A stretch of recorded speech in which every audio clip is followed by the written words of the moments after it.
Hello beautiful souls, welcome to another pick a card on my channel. I'm very glad to have you here. I hope all of you are doing amazing.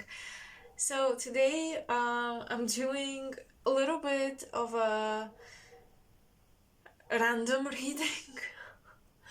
Alright, so I've been recently tuning into the star Antares, the star system Antares, the planet Pluto, and the Galactic Center.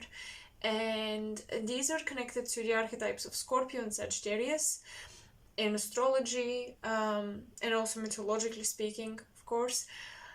So also Orion, Antares is connected to Orion.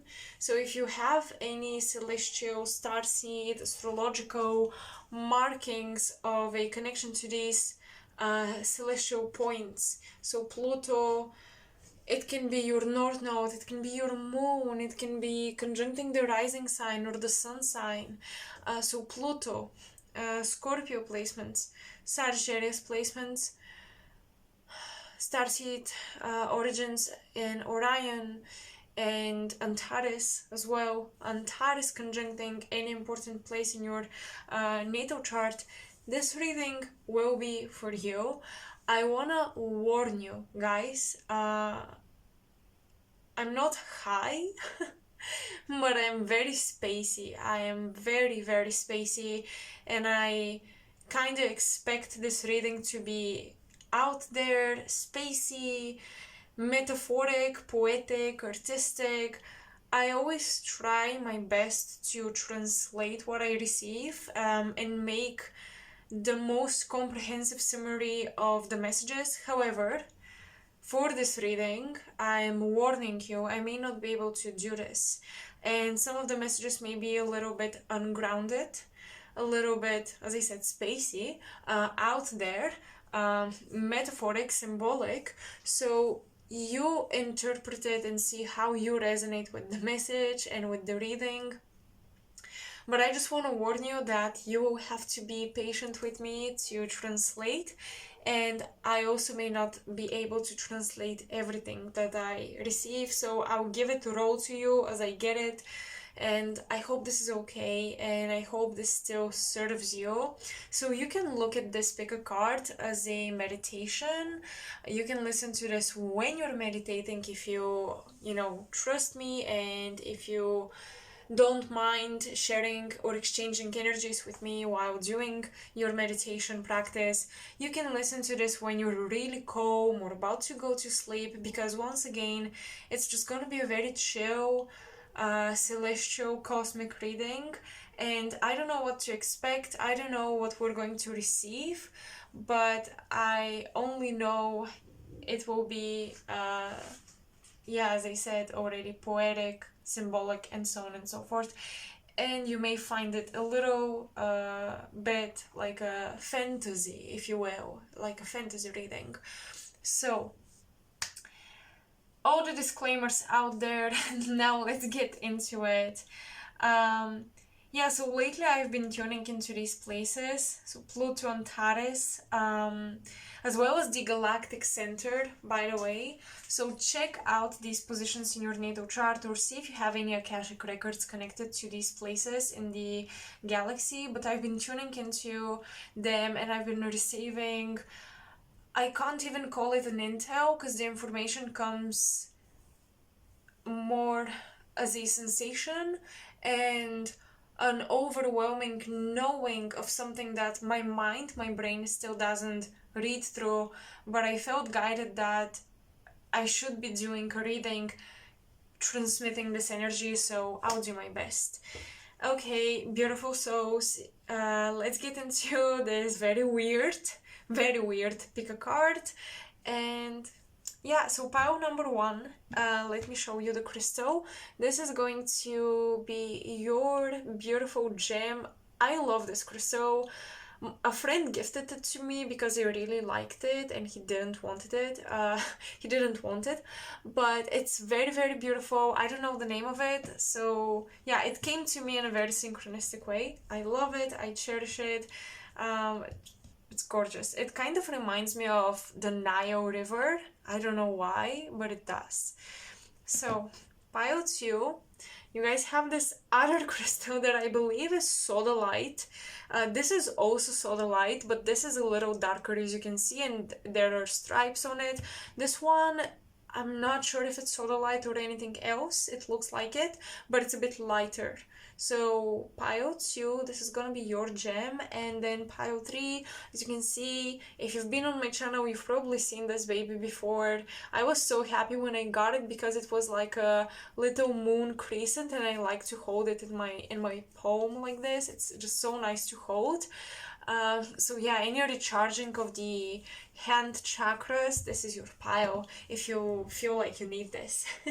Okay, I'm not editing this video because I'm running on very low energy, if you cannot tell by now and by my voice.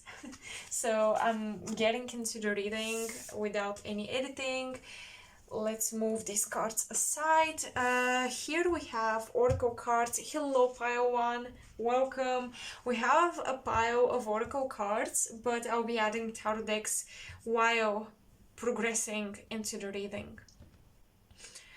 So I purposefully didn't want to see the cards because I wanted to see whatever comes through, right? I wanted to have this experience of a surprise and unknowingness. Sometimes I would check my piles and prepare messages prior to the readings, but not this time. Okay, we have karma. You have guidance. You have Satya, you have Svadhaya, I hope I say this correct, but I probably don't. And you have, oh, this deck. This is the Mayan light language oracle deck, so I won't even bother saying these names of the cards because I cannot. I don't read this. I cannot. But yeah, this is a very, very gorgeous deck. So yeah, Shuen, well, this one I know. This one I can read. We have a little bit of a luck here, because this one I can tell. Okay, so let's see.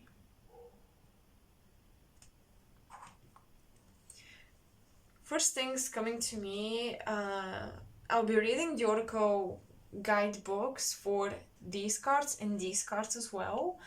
But first I will do mine to a different interpretation. And by this one card, along with guidance and karma, I'm getting a strong message. Also this one crystal, the colors very much match the cards. I'm getting the strong message of you receiving guidance from your loved ones on the other side, but it's very subtle. And you may wonder as to why you're not connecting with your ancestors. You may feel like you're a little bit lost or misguided, or you're not guided at all. You may feel like you have to do everything on your own. You're learning lessons alone. You may feel very much left behind by spirit guides and spirit, and this is pulling you and making you focus predominantly on the material plane. And it's interesting, you could view this as some sort of a test, but without the guidance by your spirit guides, you guys tend to kind of give up a little bit on your spirituality, forget about your spiritual practices and higher self, and you tend to go more into the material world and try to take care of that. And I almost feel like maybe deep down you think that the spiritual intel that you receive from within, from your personal records of wisdom, is not good enough or ascended enough or I don't know, spiritual enough to follow.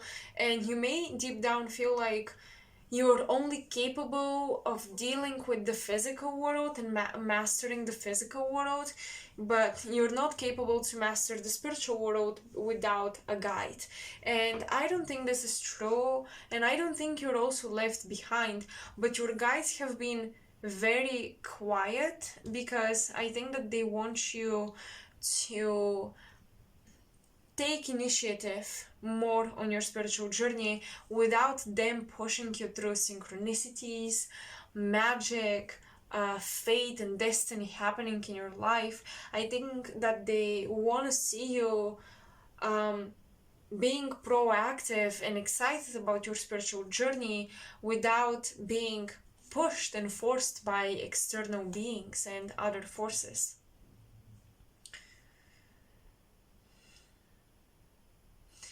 For some reason, this card is giving me very poetic, artistic vibes, but poetry the most, but also other artistic endeavors are possible to be indicated here. However, poetry comes through the strongest. There's Gemini and Cancer energy. I'm getting a lot of Cancer and Gemini placements intertwined. Maybe you have Gemini and Cancer in the same house, maybe in the 5th house, in the 3rd house, or you're on the cusp between these two, or you have like Sun and Moon within these two signs, or a rising and Moon, some exchange between Cancer and Gemini, although they don't make an actual aspect where they touch each other, except very few situations where you have one placement at the very beginning of Gemini and another at the very ending of Cancer. This is when you may end up having a sextile between placements in these signs. But yeah, this is some astrological mathematics here. Anyway, I do feel an exchange of these two zodiacal archetypes within you. Their energies are merging. So Cancer is cardinal water, Gemini is mutable air, and what you're trying to do is shake up your thought processes, which are ruled by emotions and almost ancestral karmic emotional patterns. I can see how much you're trying to disrupt patterning coming from your ancestors, but for some reason I feel like you feel left alone and you feel abandoned while doing so. And this is still keeping you a little bit stuck. There's something about this Gemini energy that wants to emerge as a message, but I have to give it some time here.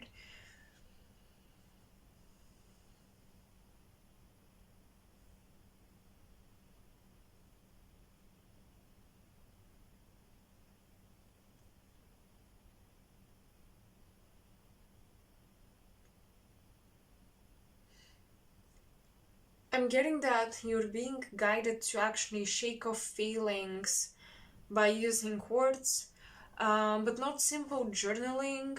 What is coming through is poetry, like actual poetry. This is how you're able to shake off emotions that you don't want to hold on to. I'm also getting...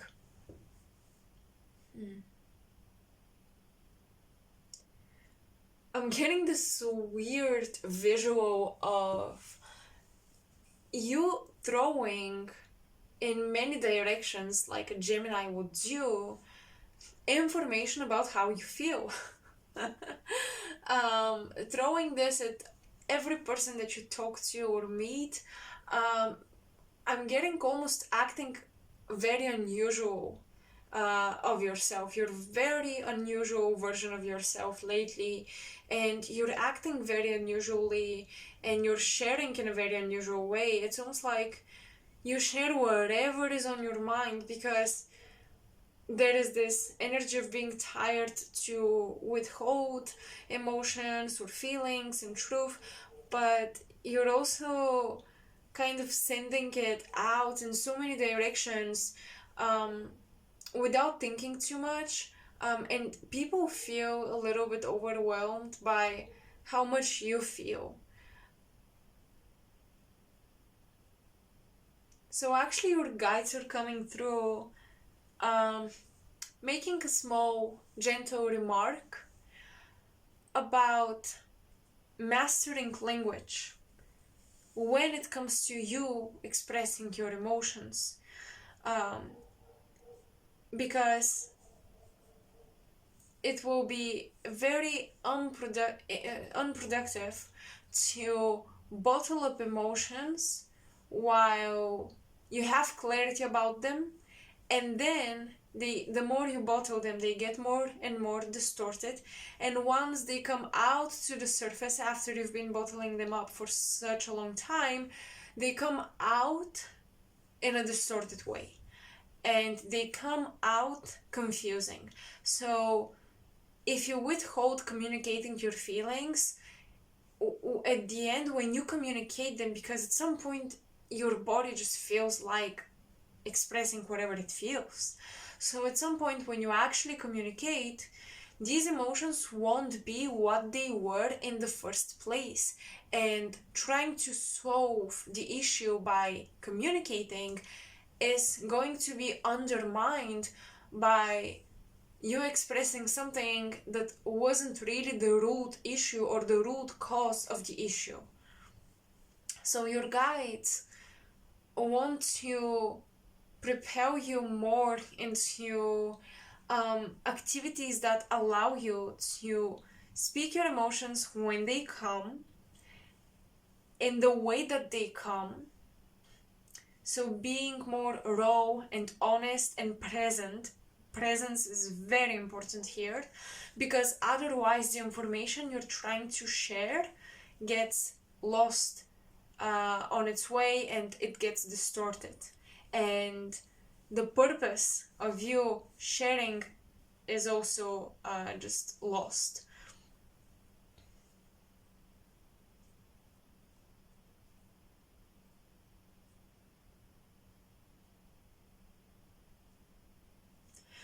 I'm hearing waiting for a key. Somebody here is waiting for a key. This can be literal. I always acknowledge the fact that these messages can be literal. However, what I'm getting specifically is waiting for a key sign or for a nod from the other person. Almost as if you're waiting for the other person or other people in your life to agree to say yes to you sharing, and you wait and you wait and you wait for a key for closed doors. You wait on people who will never welcome your emotions their way. They will never invite you to speak. So your spirit guides are saying that this is also one of the reasons why you withhold for longer than you should, because you're waiting for the body language of another person or for the sign coming from another person to tell you it's okay, you can tell me, you can share. But that sign never truly comes.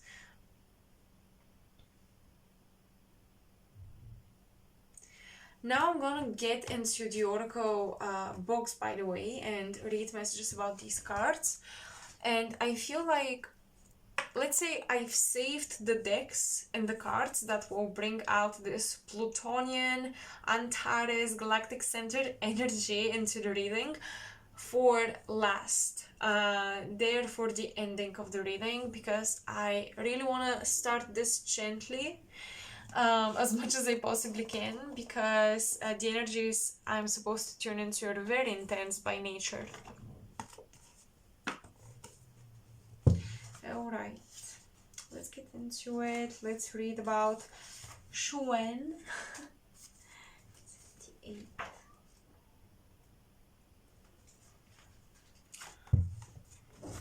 Shuen. Common Mayan usage, the monkey. Qualities: innocence, spontaneity, healing the inner child, humor, artistry, monkey, trickster, disruption, transparency, and divine child. The symbols of this card, so symbols that you can see as signs from your spirit guides, are the dolphin, the monkey, and the throat chakra. Also number 11, dissonant structures. Wow, interesting. The color is aqua blue. The herbs, one of the herbs are raspberry and mint. You have flowers daisy and zinnia or zinnia. We have the element of water here. Shadow wisdom of this card. Being too serious, issues of speaking your truth, misuse of humor, insensitivity and sarcasm. How to transform the shadow. Lighten up, speak your truth directly, be vulnerable, sensitive and open-hearted, accept life's disruptions with good humor, reassess your natural sensitivity by healing the woundings of your inner child. Harmonic wisdom, humor. The mudra, smile, or what you should be doing with your body to channel this energy. Smile innocently with hands on heart, then with spontaneity place thumbs in ears while wiggling and waving the fingers. Well, I'm already laughing just imagining somebody, me included, doing this, because it's pretty funny. Meditation, I am the crystallization of sunlight and laughter. The affirmation, I am an innocent, open-hearted, transparent, divine child. The Discoverer, that is the name of this archetype, the Discoverer. The silver circle of the dolphin ring reminds us all to dance and sing. Light hearts leaven love's awakening. The divine child heaven to earth will bring. Xuan, the monkey trickster, breaks down structures, images, and beliefs that no longer serve you. Xuan invites you to act in spontaneous and unpredictable ways. Lighten up and smile. Don't be serious. Believe in the magic of the moment. See what is revealed in spontaneity. Enlightenment doesn't have to be difficult. It can be delightful. Drawing this star glyph, the little cloud or flowery thing with the claws or eyes, drawing the star glyph as well as this cap here, right, with the line in the middle. Drawing this gives you fair warning that the monkey trickster may step in and turning your life upside down. Oh, okay, drawing is in pulling the card. I thought that this is suggesting that you should be drawing the glyph. Anyway, what is unconscious and desires change is at risk. This experience can appear chaotic and overwhelming. Remember that there is perfection in everything that happens to you. As your walls tumble down, a smile is revealed and the illumination of your essence self shines through. How might you bring more humor and fun into your daily life? Explore your concerns with creativity and playfulness rather than trying to rationally think the solution through. As an answer may sneak upon you when you least expect it. Paint your face with the improbable. Be the clown. If you are in a difficult situation, amplify it to bring out the humor. When things seem too complex, simplify it. Bring out your divine child and let him or her dance, draw, color, sing, laugh, and play. These activities are for divine children of all ages. The only moment is now. Live your dreams and visions. Seeing everything as sacred and by nature delightful and joyful. As a divine child, walk the path of innocence regained. No matter what has happened in your life, there is a place of innocence that was never touched. That is the divine child. Peel off illusory layers of concern and simply reclaim your wholeness. Reveal once again the trust of your heart. Remember, as a divine child, you have nothing to do or be except to embody the simple presence of love. I'm going to read this to you. Bear with me. The shadow wisdom of this card. There are several facets to Xuan's shadow. One is the wounded inner child. Has your inner child been hurt by social and parental expectations? This shadow asks you to look honestly at your sensitivities and how you may have developed coping patterns and emotional reactions in self-protection.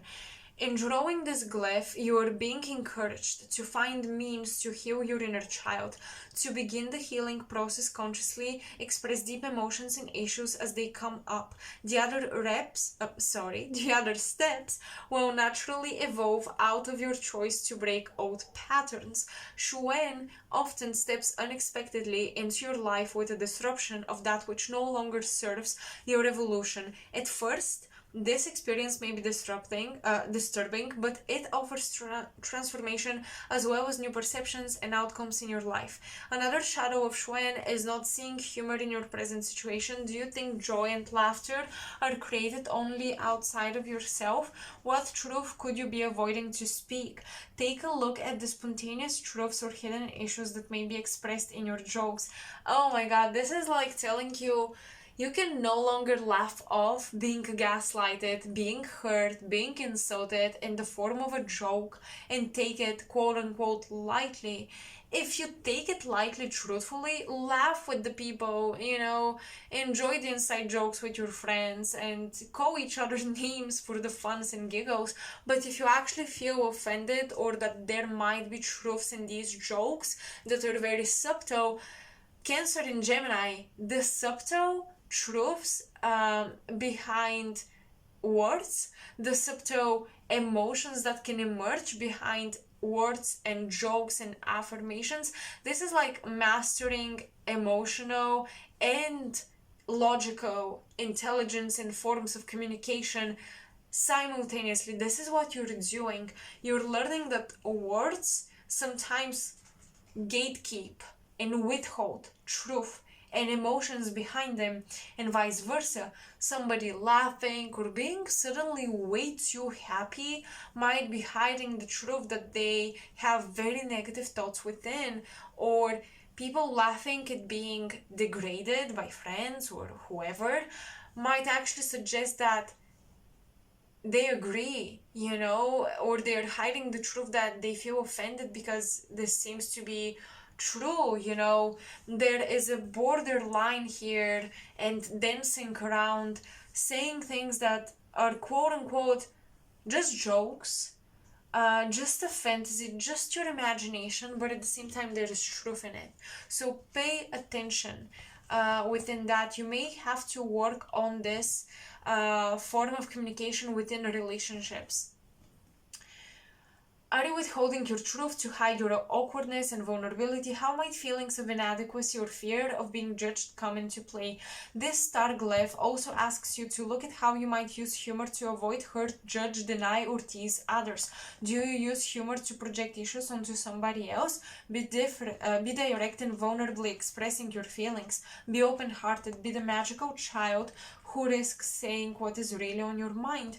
Bring forward a childhood dream or a vision you may have forgotten. Look at what your true desires and impulses are actually trying to show you. Be willing to be vulnerable, authentic, and tell the truth. When you do, be prepared for unexpected outcomes. And when your sense of humor has fallen out of your back pocket and someone has pinned the tail on you, remember that humor and laughter are powerful healers. Okay, I loved this for you guys, and I'm going to intersect, so I'm going to read this card and this one because I feel like these two are connected. Simply the colors, but also something about poetry in this one, as far as I remember it. So let's read the Oracle book of this one as well.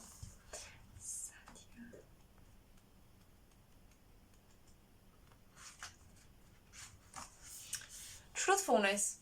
Yes, you guys are deeply working within your throat chakra. You're moving toward your truth, peeling off all layers of inauthenticity that have been placed upon you by social conditioning. Through this shedding, you're finally feeling truth's bare skin as you place your fingers upon your face, finally coming home to yourself. This truth, Satya, has been dormant inside you all along, waiting until your awakening. Through this process of understanding and learning and evolving, you become a bodhi awakened person. Continue to step into this new paradigm of truth as you shed all false beliefs, narratives, and stories so you can emerge as your true self. Ask yourself, where and how can I show up more authentically in my life? What makes me feel like I'm living in my truth? Are my relationships in alignment with who I am at this moment? What masks am I still wearing to make me feel loved, secure, or significant? Now, as I was reading this and continuously getting a repetitive message about truth, communication, all that, I felt almost like I'm in a fever dream, and I felt this strong Plutonian energy take over. So some of you may have Pluto in the 3rd house in the 7th house, potentially in the 1st, but 3rd house, because it's the house of Gemini. Or you have Pluto conjuncting Mercury. So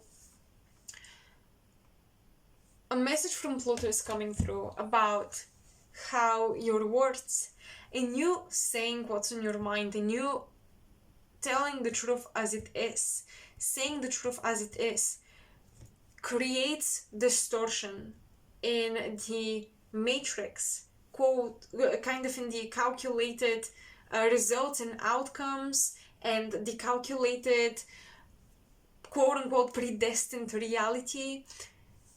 When you speak the truth, for example, you're in a crowd of people and you discuss something and you say something maybe a little bit shocking, maybe it's not shocking, maybe it's not even controversial, but you speak your mind and people are kind of, they stop and listen to you. Actually, they are a little confused, maybe they're shocked. I think for the most part the things you guys say are shocking because of how deeply they go with that Cancer energy, how you read between the lines and how you read behind the eyes of people. You look at their eyes and you read behind what they actually say. So when you speak, you create a disruption into the patterns of thinking of other people, which is so important because you, for a split second, pull them out of the matrix they live into. And you kind of create this like a ripple or a disruption in the matrix itself, in the fabric of this reality, and you tune the reality that is in your close proximity into a higher state of being. So it's very likely that you have deja vus around important conversations. You will have deja vus right before you meet somebody and you have to talk to them, or during the conversation you have a deja vu and you feel like you have to say something. Maybe you say that you have a deja vu, or maybe you say something else, but it's also, I'm getting, it's also very important whenever you get a deja vu to try to break it, or disrupt it, or say something you don't expect yourself to say. I know this is difficult, but I almost feel like this is what you will be trained for, almost like a mission, because when you have a deja vu, you become very aware of the algorithms, you become very aware of the timelines, and you want to make sure you break free from them as much as possible. I know that stopping a deja vu is difficult. I've tried it personally a few times. I think it worked once or twice because I expected a longer deja vu and it was much shorter because I purposefully tried to get out of it. I think that this is something you are able to do, and even in a metaphoric way, you're able to pull people out of their trance state, out of this hypnotic state that they live into when you speak. So you speaking right when you have the thought is important. Don't be afraid of being awkward, don't be afraid of people laughing or whatever.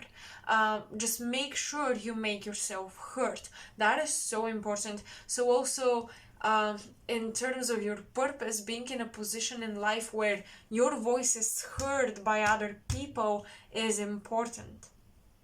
Okay, let's continue. We're getting on to the next card.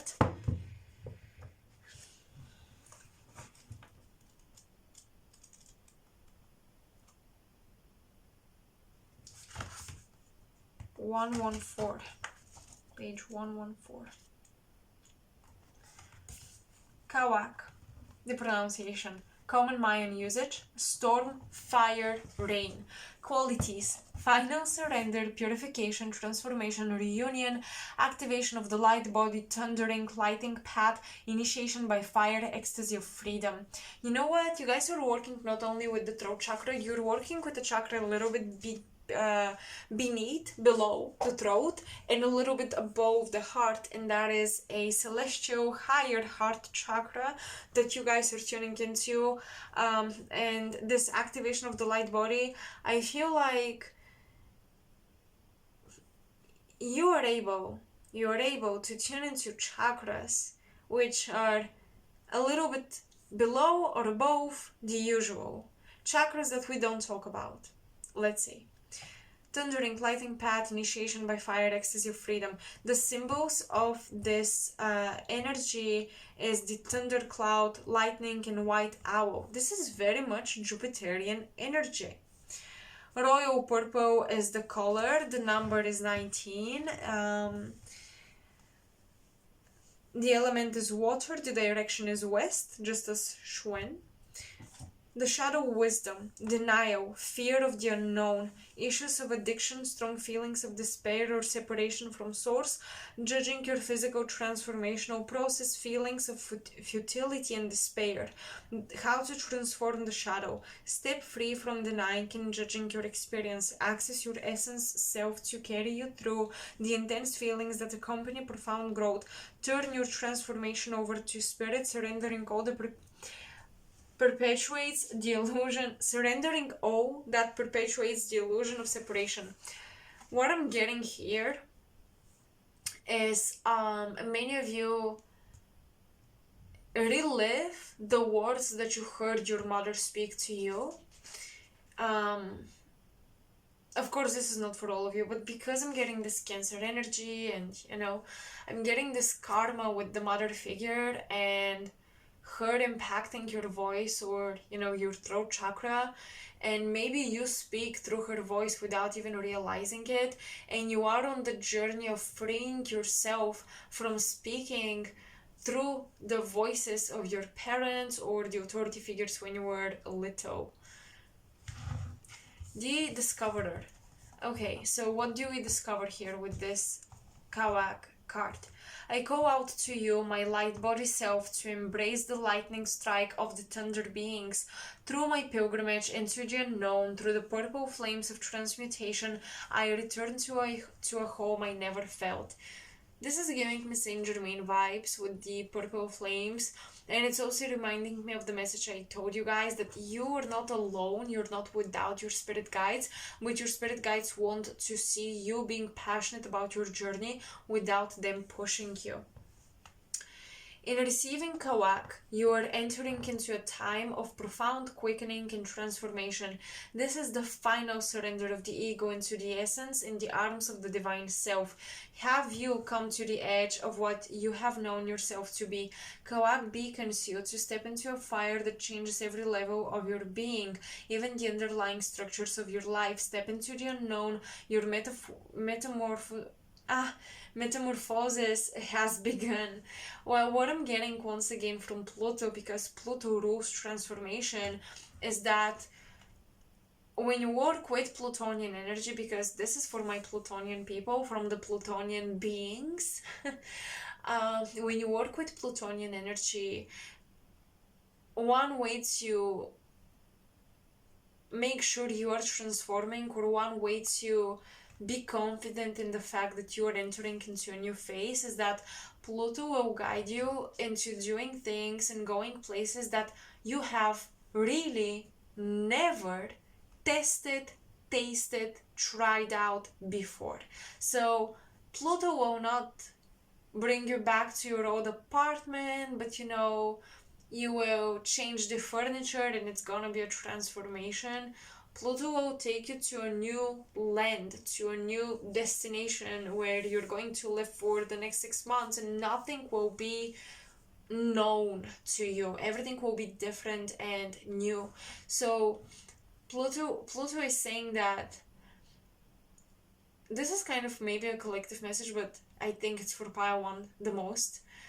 Beings from Pluto, let's say, are communicating the message that many of us think that we are aligning with new, upgraded timelines, but we're still doing the same things. So the best way to know that we are really onto a new timeline is you won't be able to recognize yourself. Period.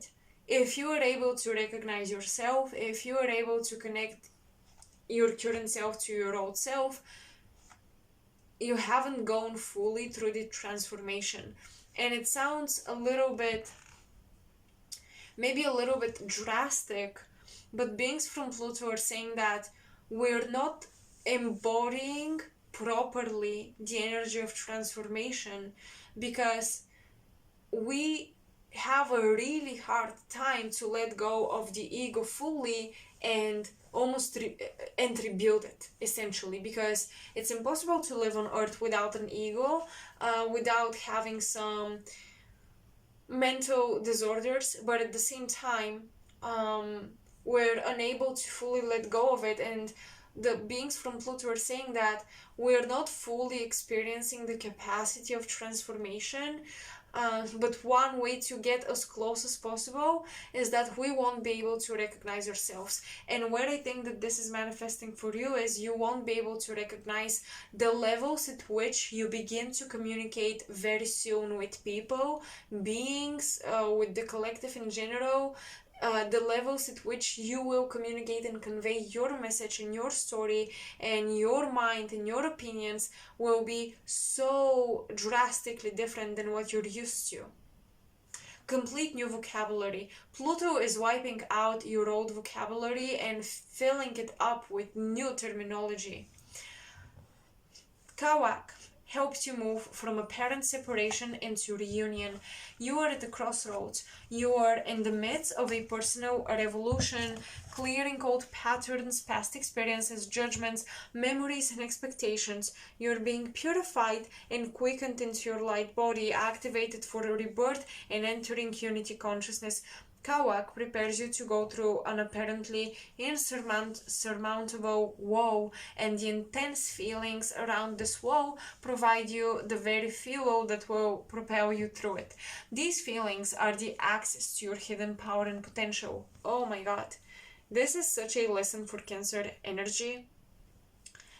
Your emotions, because Cancer, the shadow of a Cancer is Capricorn, so your strength is not in you being necessarily responsible in the material plane. Your strength comes from mastery over your emotions and using your emotions as fuel, as assets and energy and motivation, and building a ladder that gets you higher out of your emotions. So your emotions are the way to succeed in the material plane, because I'm getting a lot of Cancerian archetype here. Be purified by the cleansing rain and transmuting lightning to Kawak. Feel the embrace. I'm getting I'm sorry I'm disrupting this paragraph, but I'm getting the goddess's shell, or Ixchel, a water, rain goddess, a healing goddess. I think she belonged to the Mayan culture actually, but I'm getting her energy come through very strong with this purifying rain.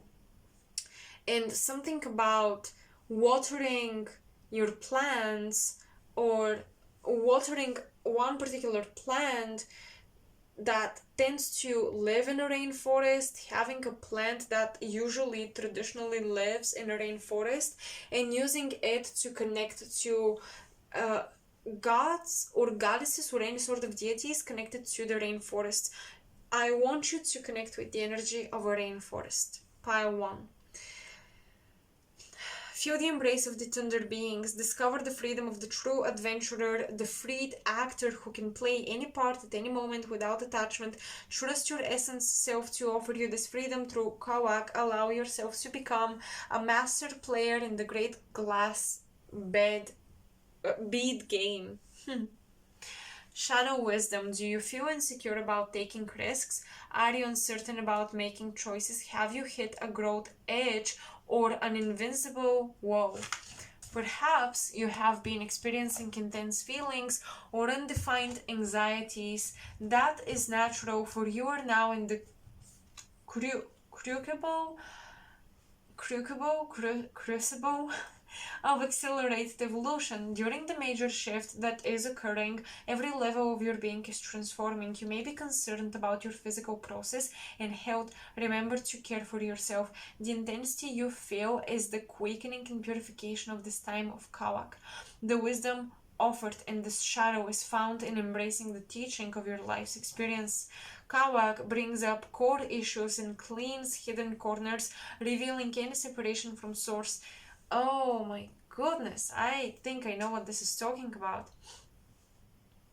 You saw some shadowy stuff in your Akashic Records. Pile 1, I think you guys saw some of your shadow in the Akashic Records, or some of the quote-unquote bad things that you did in past lives or throughout, your journey of experiences, and you got scared, or you felt like you're unworthy or undeserving of spiritual guidance, a connection to source, being called a light worker, or whatever label you felt unworthy of that was indicating that you're of the light.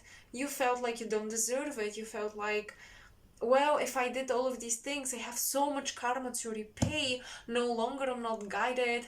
I am indulging into my darker aspects, into my darker side, and this might be actually amplifying these intense emotions of feeling stuck and like you're not growing, because the more you feel stuck and like you're not growing, the more you associate this with you connecting with lower energy, being low vibrational.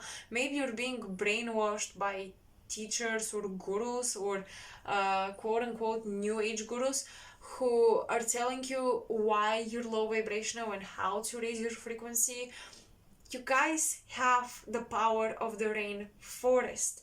It's very shamanic, and it's very cyclical, feminine, very much untamed energy. So I think you must be sick and tired of people trying to tame you, and you've also been trying to tame yourself. There is this energy around you, seeing academic accomplishments, proper education, doing what is right to be the way to go.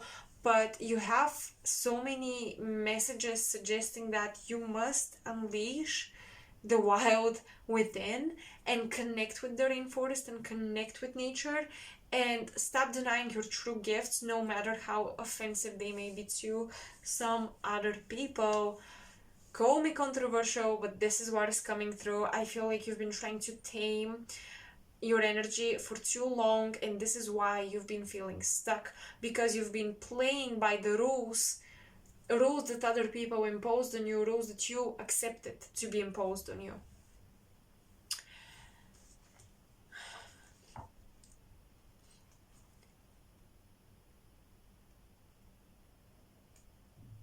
Kawak brings up core issues and cleans hidden corners, revealing any separation from source.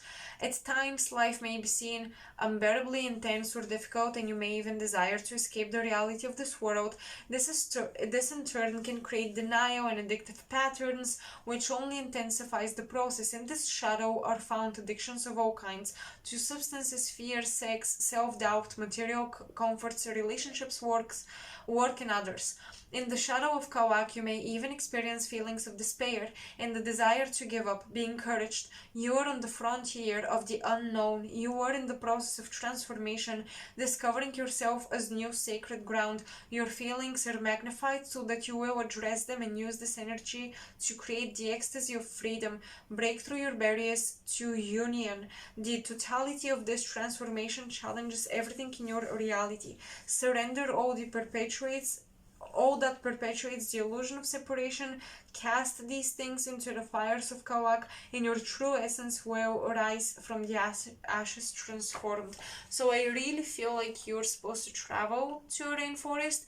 You're supposed to connect with native people, with native land. You're supposed to sit on dirty ass soil I mean, do whatever is best for your hygiene and so on and so forth, but sit on the grass, sit on the soil, enjoy the rain outside, don't protect yourself from it, connect back to nature. Many of you are on the angelic path and you are intensely progressively getting there. However, everything is dualistic. So naturally, you have a shadow side, which is more, let's say, serpentine, right? It's more reptilian. Okay, but this side connects you with nature.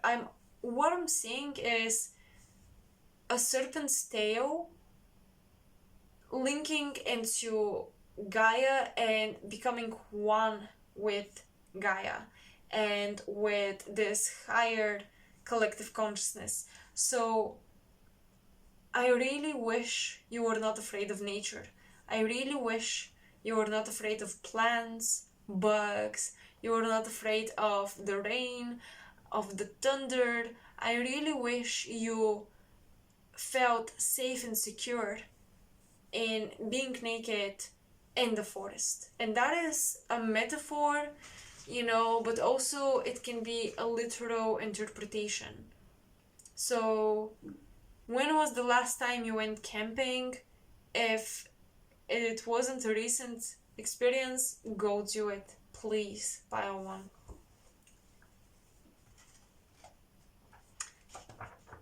So let's read about Manic.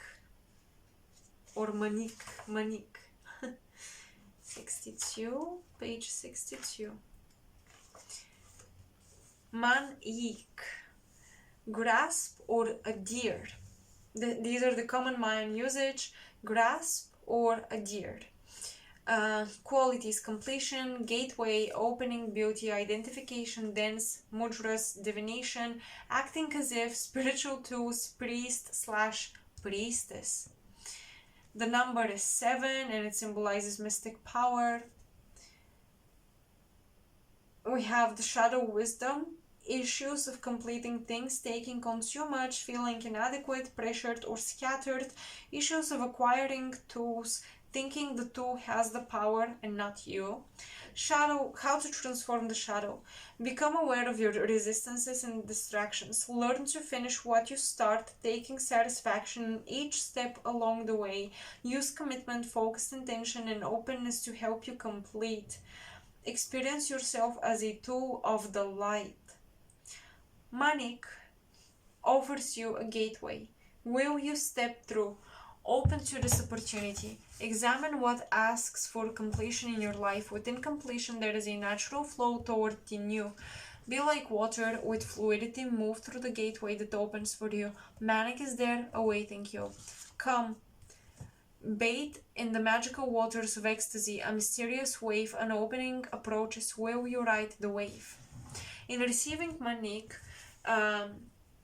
you will be served by looking at how you identify yourself with your belief systems, definitions, roles, ideals, and dreams. Note that these identifications draw into your life. As you open to growth, set aside your usual framework and respond differently. Shifting perspectives creates new openings. Watch for the completion and new gateways being presented to you now. Manic is associated with opening to receive spiritual tools. You have specific gifts and talents to claim. Through these tools, you are offered a way to interact with others and with your life process. Open fully. A feast of gifts and tools is spread before you to satisfy your spiritual hunger to serve. With Manic, Spirit steps in to set the stage for an initiation, a rite of passage. Watch for the emergence of this initiatory gate. Are you feeling distracted, bored, or experiencing resistance to growth? Bring awareness to any dilemma or apparent obstacle in your life. An unusual access is being offered to unlock your potential gifts and tools. Enter into the emerging gateway. So why I think you are being distracted is because the exact gifts you guys need to help other people overcome their karma and guide them and be of service and do something that makes you happy, passionate, and excited, you're being distracted because, yes, there are forces that would like you to stay stuck and lost. And the truth is that you convinced yourself you're looking for something, and honestly, you're not looking for anything. You already have the skills you need to have a beginning. Just go for the beginning. Don't try to prepare for the entire journey before beforehand. Just go and prepare for the beginning and get a beginning. You will move along the journey eventually. Alright. Now I feel like I don't know if I want to pull cards like tarot cards. Maybe I will. Alright, I will, and then I'm going to channel a little bit from Antares, the Galactic Center, and the Plutonians, and we'll see what comes through. Ooh.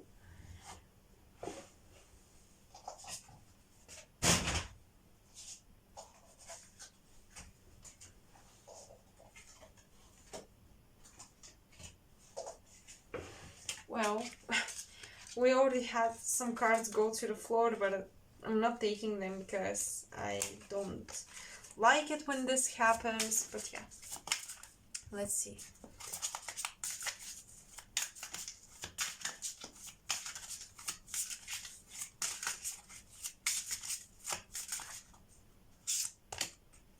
Seven of Wands. You're dealing with something, pile one, and you're doing it alone. You're protecting yourself. Nine of Swords. You're afraid of admitting that you have a difficult time. And Three of Wands. What you need, really, is travel, movement, step-by-step experience, step-by-step plan. A plan that is exciting, something new, something different, but it's also like step by step, and it's not that complicated.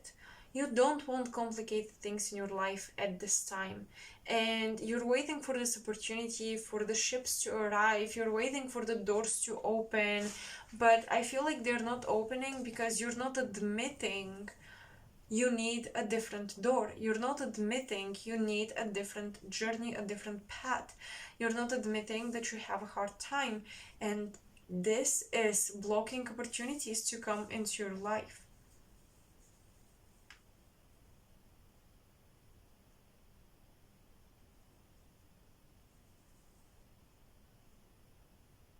Admit it to the right people instead of lashing out, as I said at the beginning, and speaking incomprehensibly of your feelings because you had a delay sharing with people, a delayed sharing with people.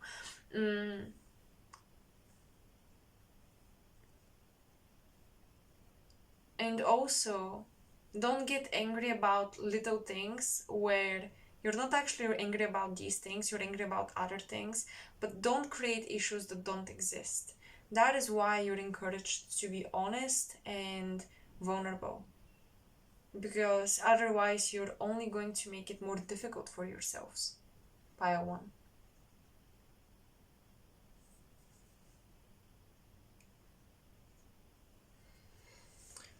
Let's see what comes through.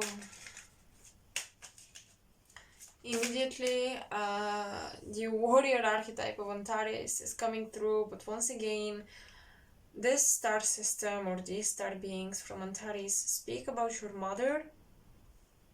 They speak about your connection to mother energy, the mother archetype, even Mother Earth.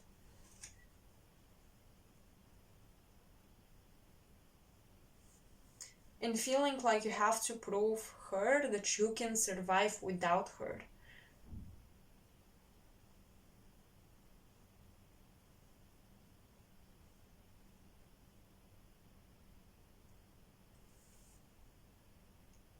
Maybe she was very overbearing and you wanted to show her how capable you are, but this made you a survivor when you don't have to be one.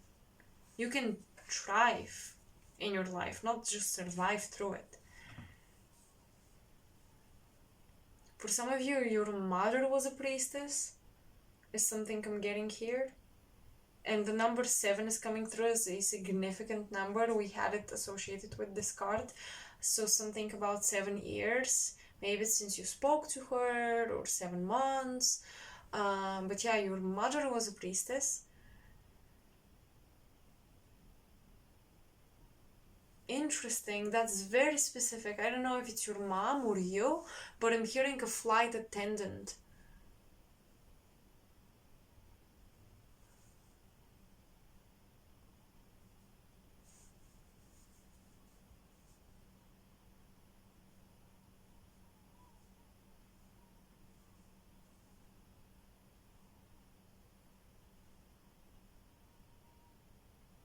I'm getting a lot of traveling, but for work and not for enjoyment, and somebody who traveled a lot didn't actually see the world.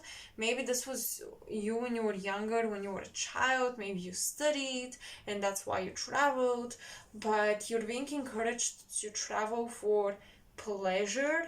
And that movie, oh my god, Eat, Pray, and Love.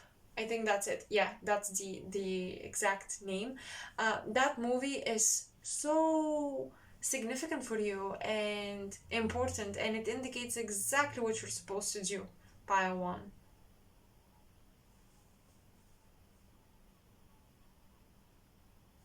So I do think that change will come as well into your relationships at the end of this pilgrimage.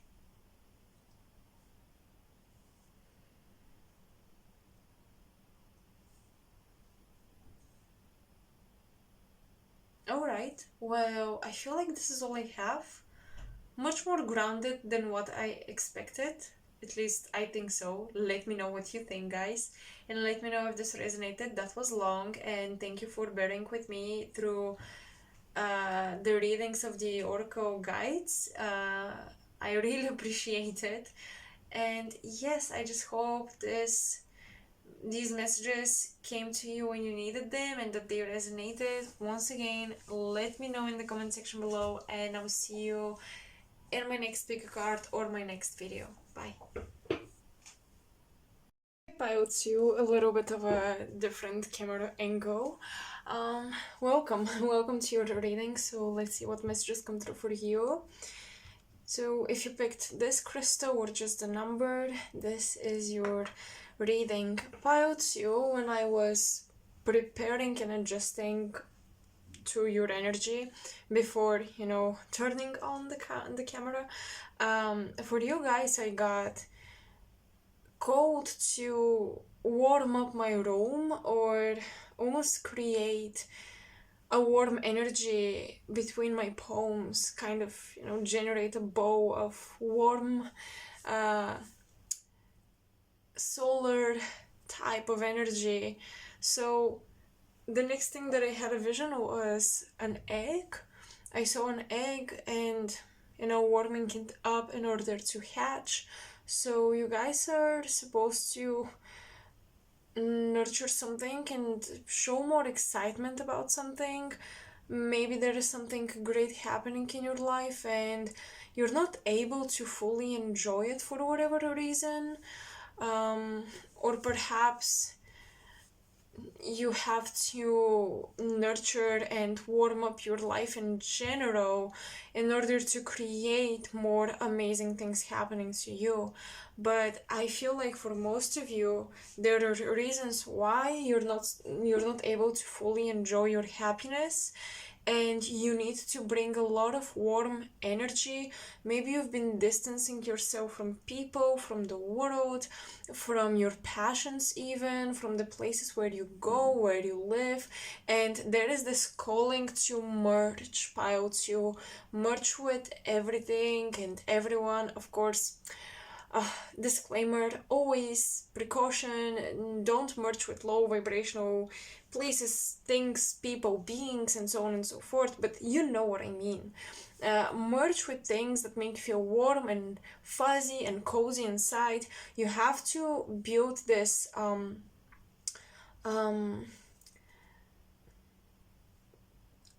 I'm not sure if I pronounced the word correct.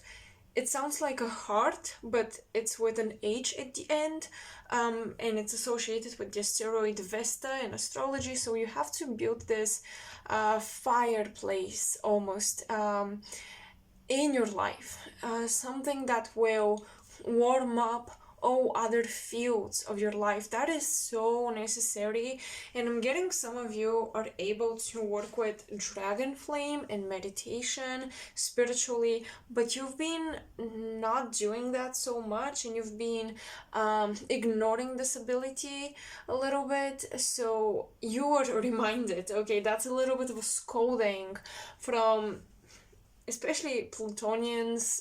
These beings are very, very intense when they come through with a message. So you're a little bit scolded. Why are you not using your powers? Pile 2, why are you letting your spark die out? Don't do it. Don't do it.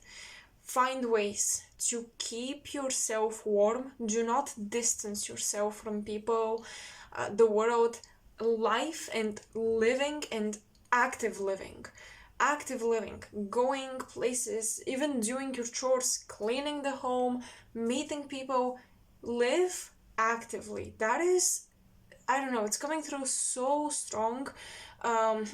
Like all these little things that you may think are mundane or boring might be the very things that you're not doing, and might be the very reason why you feel so unfulfilled, or as if you cannot enjoy the rest of the good aspects in your life. Alright, I hope so far this is resonating. Let's take a look at your cards. We have 9 of Crystals or 9 of Pentacles, the Master of Crystals or the Master of Pentacles,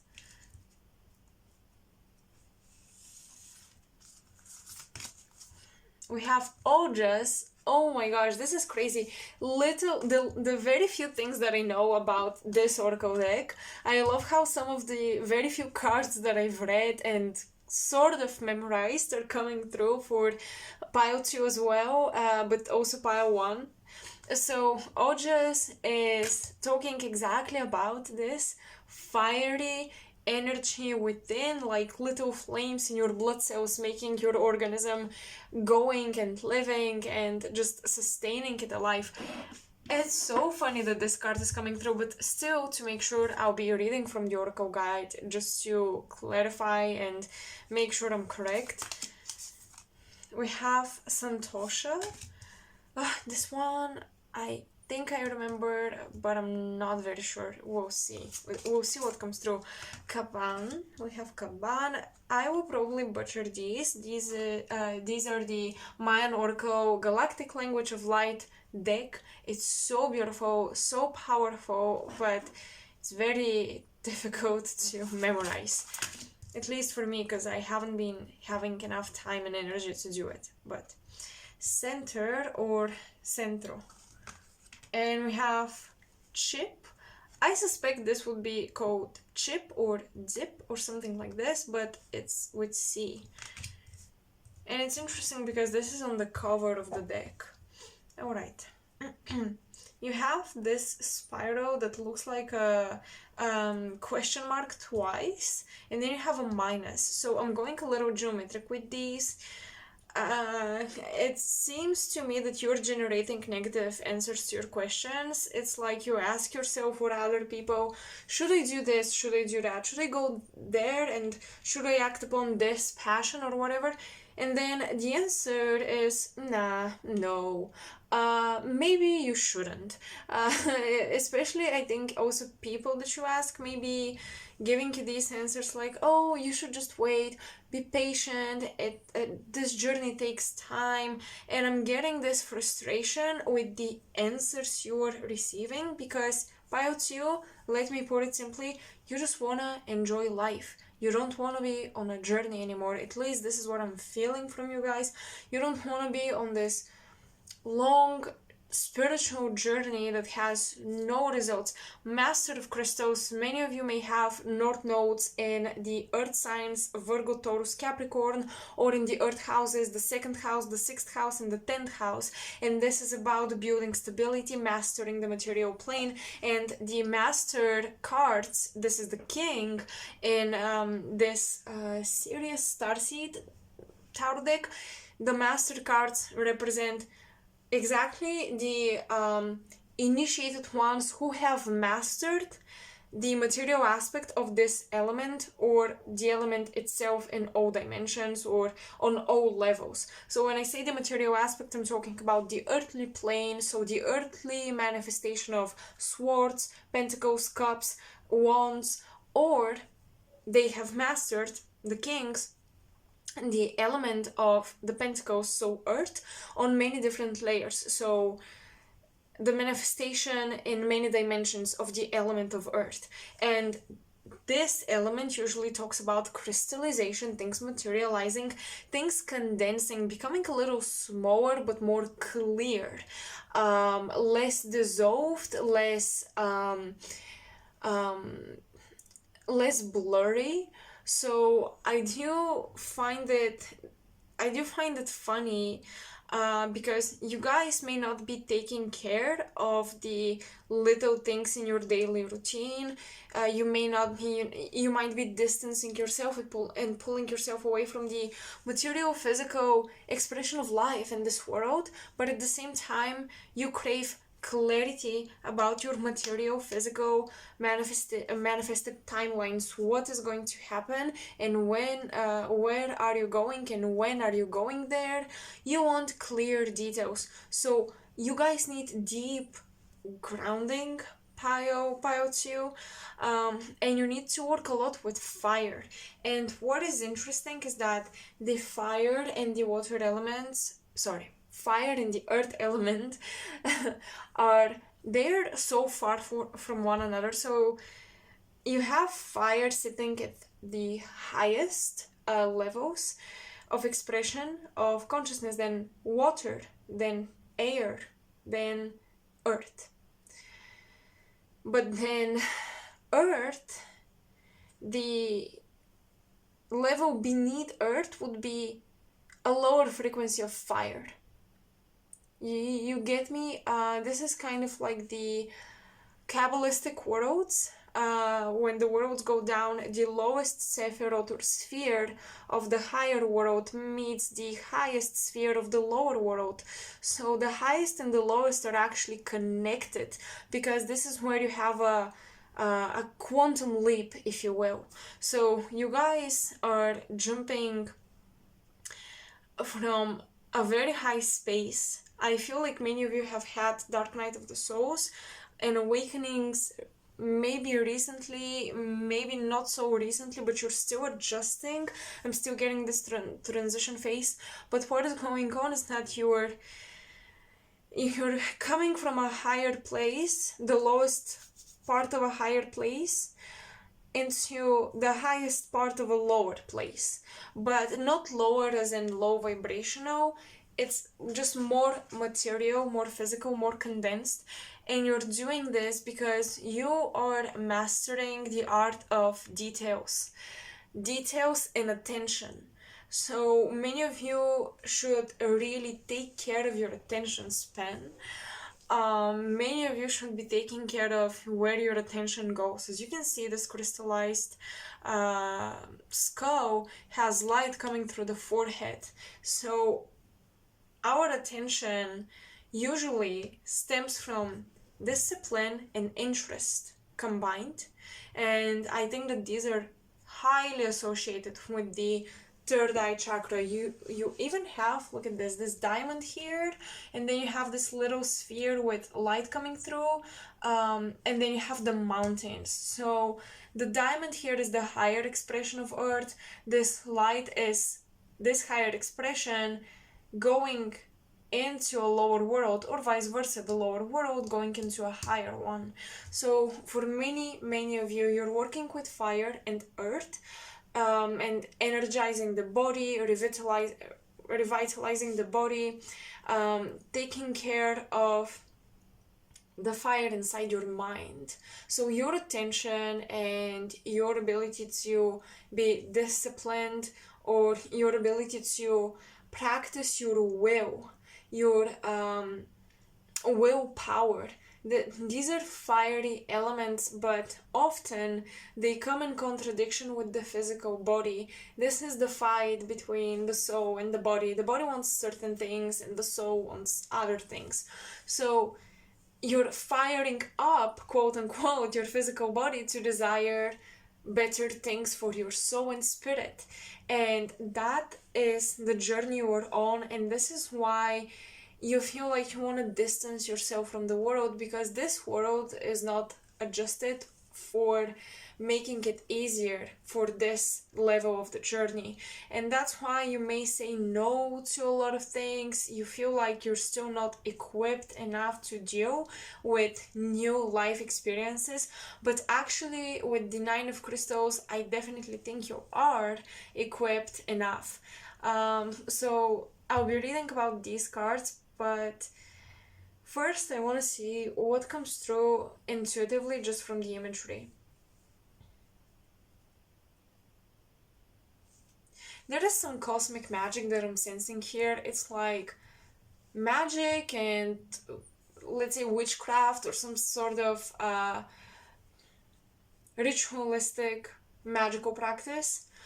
And then at the same time it is cosmic. And why do I say it as if these things are different? It's because usually cosmic energy is kind of going with the flow. It's natural rhythm, cycle, it just happens. Ritualistic magical practices, they are not natural cycles. You can link them to a natural cycle, but usually it's focused intention that is expressed through action, and that is why it's so powerful. So I'm getting you're merging your cosmic abilities and your ability to kind of tune into very high frequencies and worlds and take inspiration and passion from there. You're, I think, still trying to adapt these inspirations to an action that you can execute here on the earthly plane. So, for example, I love giving examples. For example, channeling plasma from a star system. How do you express this in the physical world? Or transforming your spiritual bodies into some other energy or substance. How do you express this? Through a physical action here. Not just thoughts, not just imagination, but through a physical action, movement, dance, whatever it is. So I definitely foresee for many of you that the next stage of your journey is connected to lots of trials and errors when it comes to what actions you're taking every day and what habits are you forming, daily routines and daily practices. You'll be called to do things that are unusual or out of your comfort zone. So maybe, I don't know, go to a yoga class or dance with a group or go to a concert and just jump up and down with the crowd, merging with the crowd. Different things that you haven't done before. And all of these quote-unquote actions, activities are actually you wielding your power. But for my more spiritual people, I would definitely say, well, this is coming from Pluto once again. When you practice your manifestation, make it ritualistic. If you wanna intensify its energy and its potential. When you set intentions, or write down in your journal. It's nice to, I don't know, get up and do something with your body. I hope this is so far making sense, but basically that's how you ensure that you're one with this creation you wanna manifest. You are committed to it, and it's more likely for it to happen. So little magic tricks here. But yes, and learn to say yes to things. Learn to say yes to life. You're definitely in a very abundant state, and I really wish you could notice this.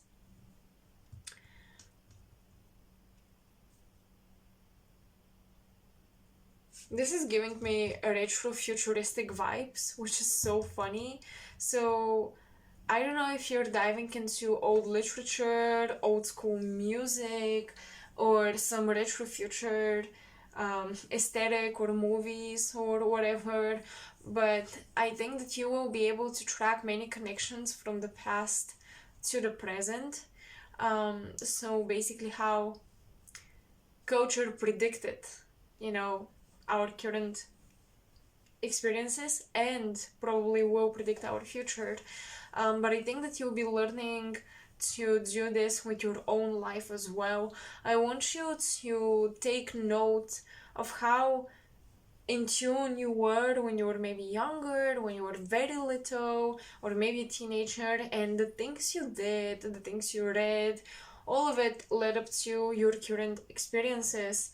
And in a way, I want you to kind of notice how that was a prediction or a ritual in of itself, a magical manifestation in of itself. You just weren't aware of it. So I think that you're one of these people who manifest a lot of things, but you're not aware, and you don't realize it, and you don't cherish it as much, and you don't see it as an ability. And that's why you may be going through some more intense periods right now, because the universe or your higher self wants you to notice that you're actually manifesting, and yeah, you can actually do it. It's not random and it's not a coincidence, but you have to learn to master these intentions of yours. All right, so let's read about Santosha.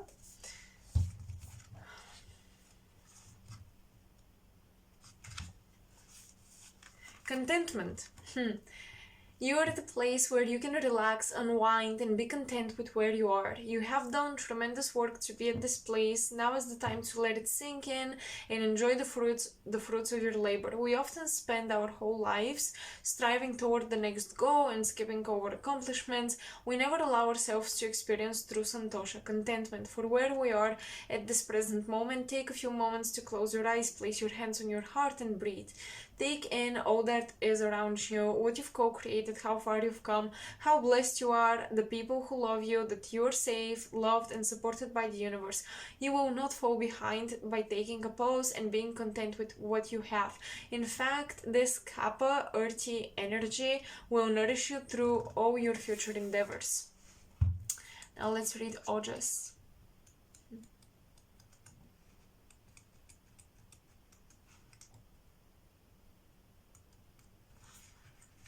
There you go. Subtle essence of health and well-being, peaceful and patient. One look is all it takes to see how much Ojas someone has. Have people been coming up to you and telling you how healthy, rested, and happy you look, or the reversed? This is Ojas, or the lack of it. Ojas is the subtle essence related to health and well-being with which you are filled. You radiate good health with your glowing skin, peaceful demeanor, and patient essence. Your dietary and lifestyle choices are showing up in your appearance, and your inner state is reflecting in your outer. Continue caring for your sacred vessel and nourishing your body with the foods and practices that make you thrive. So this deck has upright and reversed messages. I keep all of my cards upright, so I'm reading only the upright message, but if you feel like it's quite the reversed to the upright message, this is a sign that this is what's ahead of you, this is what you're working to achieve. Or just health, peace, kind of once again gonna give you an example. Enjoying life and being active, because Santosha suggested, or it sounded like, oh, you should just sit still, do nothing, but I don't think that is the case for you.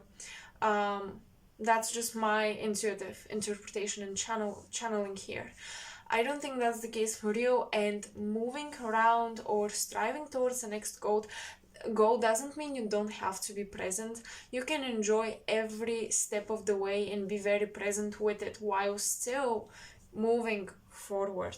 So with August, I think that your health and your contentment will come exactly from your ability to focus and concentrate your mind, and feel like your physical reality is cohesive and not chaotic. So basically, today I'm doing this and this and this, 3 things, and I'm focused on that, and I'm weaving this future timeline, or I'm weaving a path towards this particular goal. There is clarity, there is cohesiveness, there is wholeness and completion of your actions. Your actions are not random and they're not lacking a purpose. That's important to master in your lifestyle currently, and to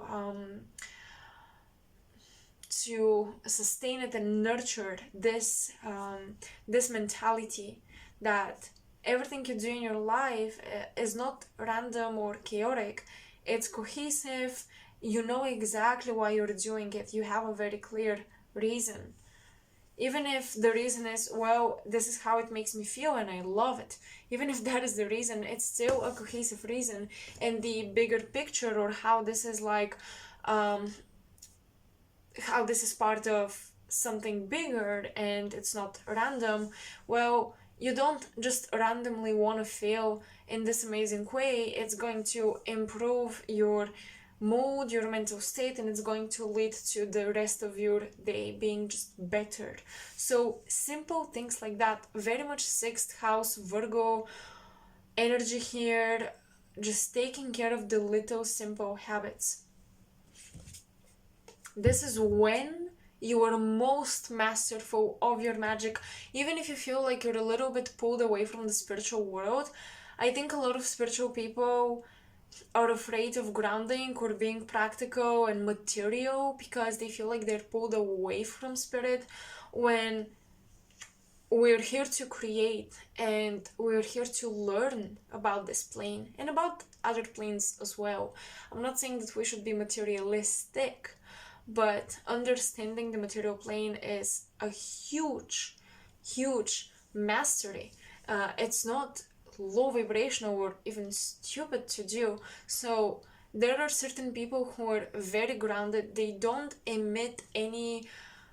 give off any spiritual vibes. Like, you wouldn't think that, oh, they have crystals in their home, and they don't, but they're so grounded. They are such powerful creators. They're master magicians, and we may judge them to not be spiritual enough and so on and so forth, when in actuality they're doing exactly what many of us, not all of us, but many of us are here to do, and what many of us who are quote unquote awakened, because this is a label lately, this is what many of us who are awakened struggle with. So yes, do not be afraid to take care of the details of your body, of the material plane, and to realize that this is your spiritual practice. You see, the disorder just comes through out of nowhere into your life. So mastery over your 6th house in astrology, which is routine, daily habits, taking care of your health and vessel.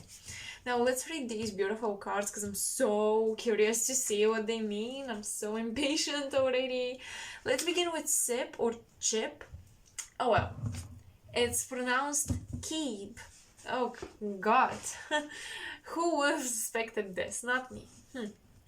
Qualities: grace, trust, inner voice of knowing, galactic conduit, what did I say? Mystic reception, divine communication, golden pillar, cosmic consciousness, ferryman's staff, interdimensional guide, and intuition.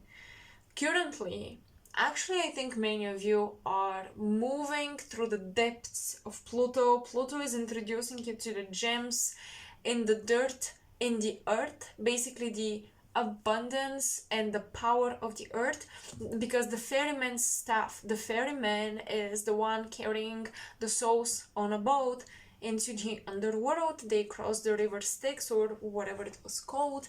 So it's the world of Hades and Pluto. And the ferryman staff, you have access to Pluto and the knowledge of all the experiences of souls on earth and all of the abundance that's being stored inside the planet. Once I read about this, I may come up with a more clear interpretation, but so far this is what I'm getting. I already warned you guys that this will be a little metaphoric or out there. So yeah. Keep, the galactic guide, is a mystic ferryman on the return path to the stars. Allow Keep's staff to ferry you to the spiraling vortex of cosmic consciousness. Keep is the grace of the descent of the dove. The grace of the descent is exactly what I said, fire into the earth, the lowest of the highest plane into the highest of the lower plane. Keep is the grace of the descent of the dove. Embody the mystic gift of trust in direct guidance. Through trust, you journey to the place of no time and limitless light. There you will undergo the transformations to embody solar heart and mind.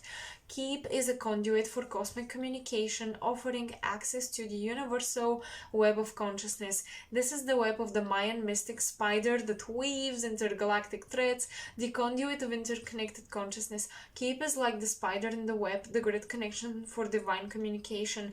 Receive these ripples of knowing from Keep's web through the central axis in your spine.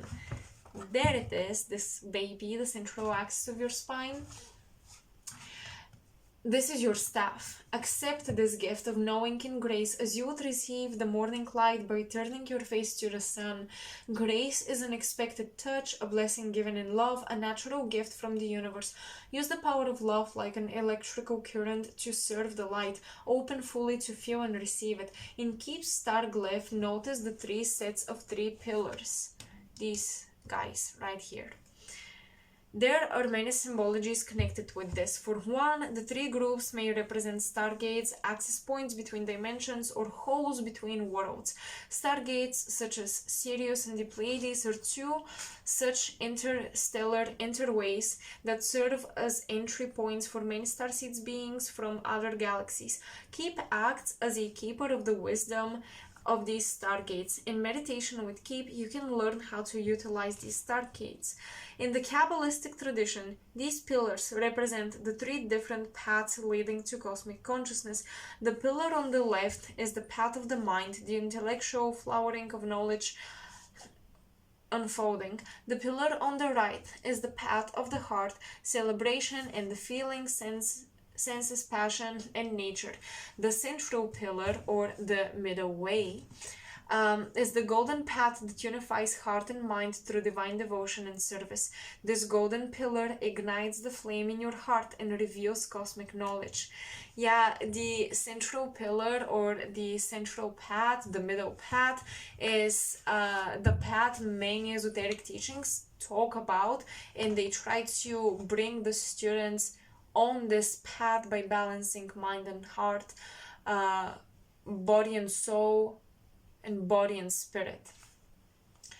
The central pillar or path is called the chutz or arrow that is designed to carry you directly towards reunion with cosmic consciousness. So if you guys have Sagittarius placements and you haven't been traveling, that's one reason why you're not on the central path. For others, you've been traveling but you're lost.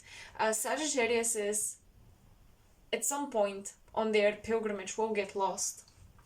And I think that you don't travel to the places you actually want to go, and you may be traveling just randomly. Once again, intention behind your actions.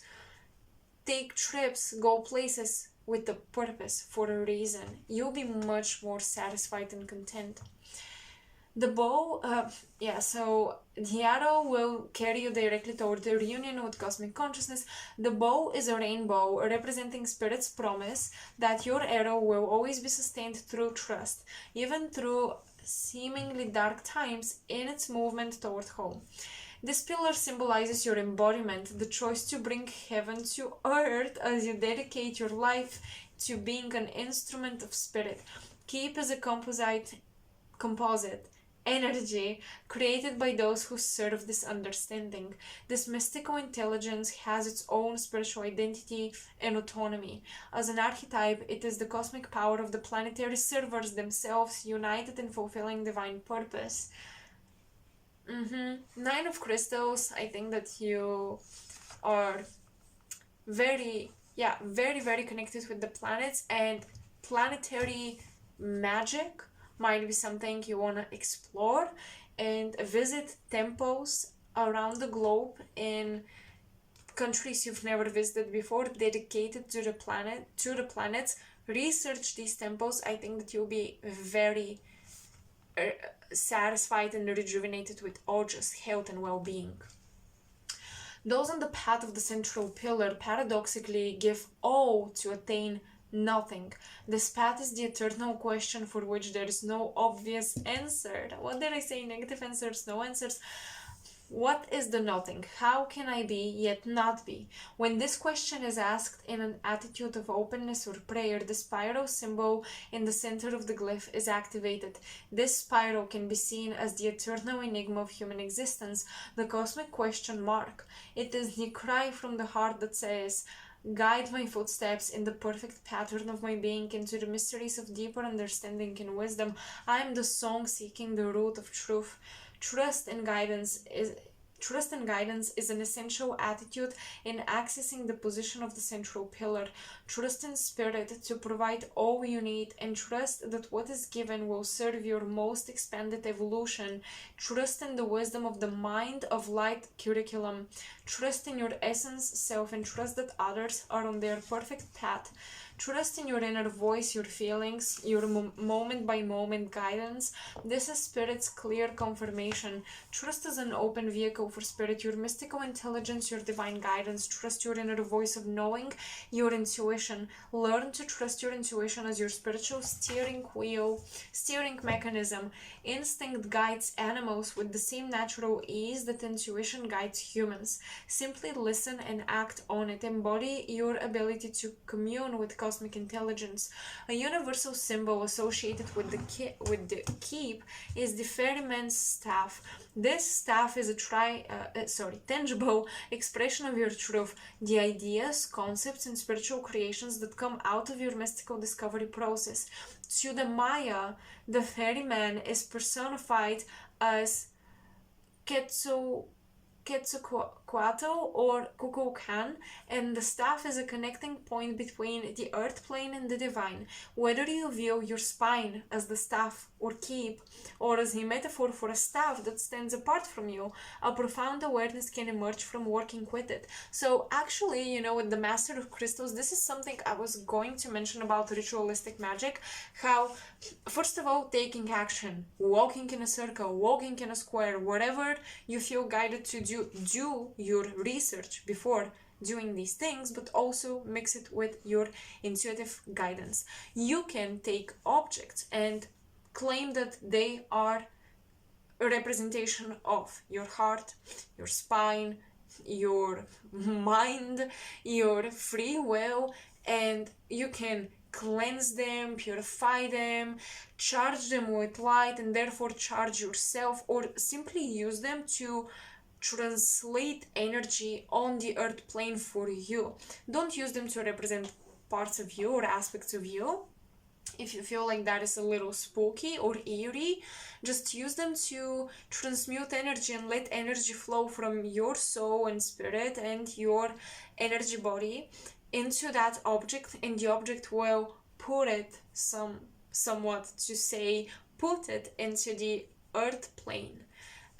So that is a very common practice. So if you ever read a book on magic and the author is using peacock feathers and I don't know, skin from a animal that you have to catch, or certain flowers that don't grow anywhere near you.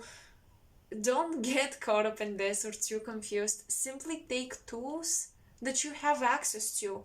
It doesn't matter the tool. It's how you use it, how you think of it. It's just that because of teachings and because of practices, certain tools are found to be more efficient. And yes, of course, that is true. Everything on the material plane resonates with specific spiritual frequency. But at the end of the day, you can personalize your toolkit for magical practices. You don't have to go fancy or expensive and buy the biggest chunk of an amethyst or tourmaline to cleanse your spirit. That's BS. I do have my crystals, but I would never go make a crazy purchase because I think that this crystal will help me evolve. No, I simply need to be in a cave and meditate and I will evolve. Or I simply need to go to school and communicate with a bunch of people and I will evolve. My ability to merge, be telepathic, be empathic, and all of these things. You don't need expensive tools, but you can personalize a toolkit that you enjoy using, that is aesthetically pleasing to you, that you feel resonance with. And that is somewhat of a Venusian thing to do. You want pretty things that you like and enjoy to use because you feel connected to them. Simple as that. Beauty has a very special frequency. The way we perceive it, of course, it is in the eye of the beholder. That's why some people like crystals that are, I don't know, polished, refined, other like raw. So yeah, basically personalize it. Don't go fancy, don't go expensive if you don't feel like you want to or if you cannot. All right.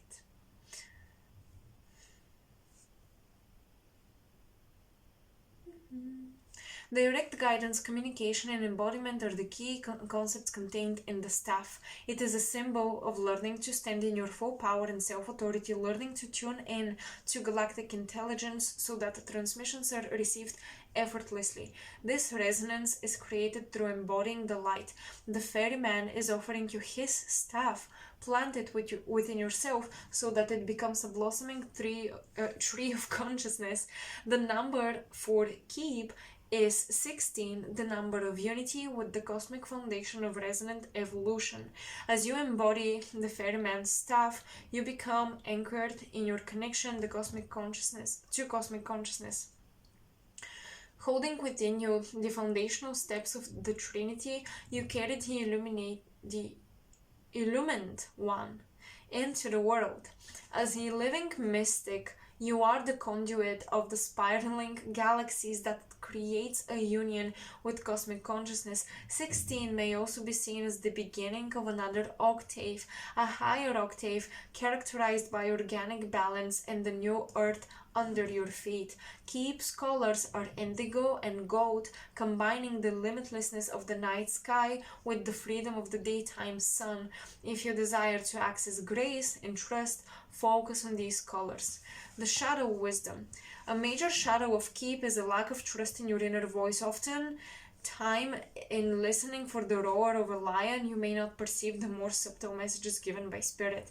Divine communication directs transformation on a cellular level outside the realm of cognition.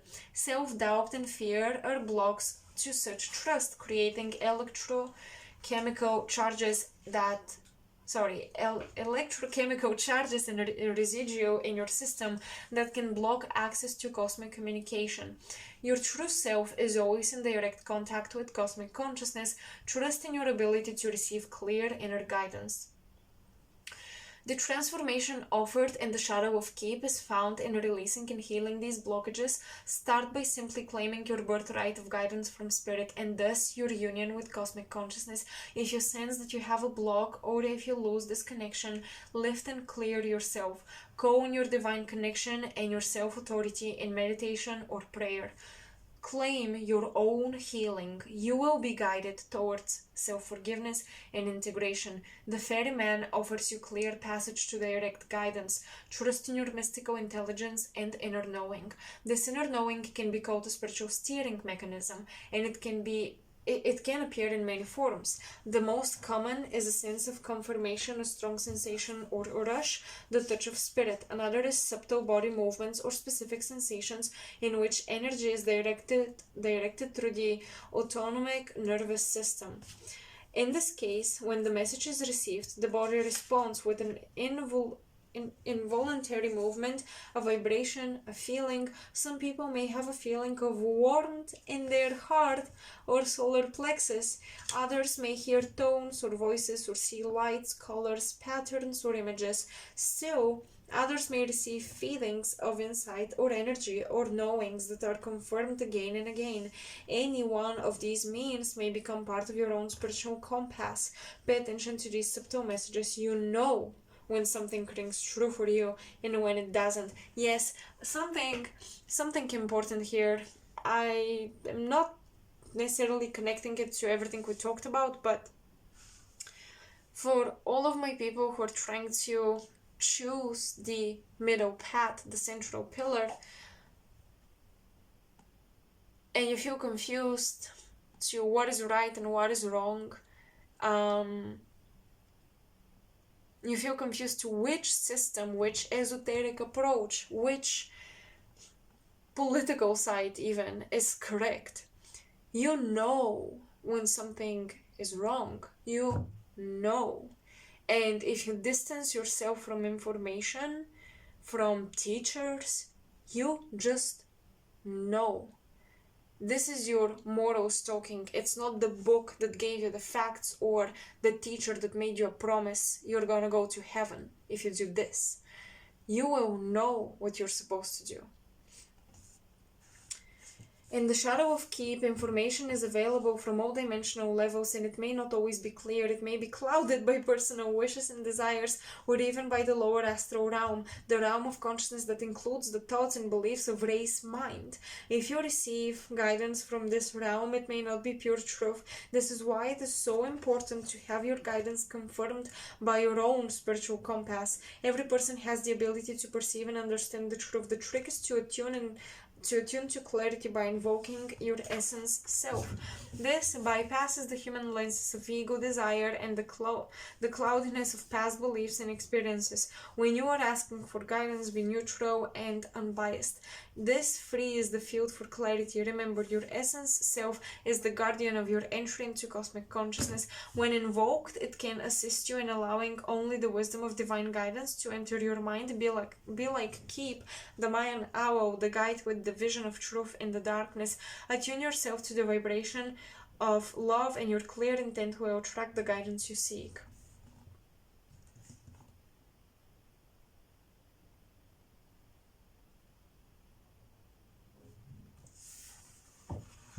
Okay, now, Kaban is actually next. So I think I want to read these two because I feel like this one will balance them out. I feel like there's somehow, polarities to one another. If this is descension into the darkness, this must be ascension into light. We'll see. Kaban.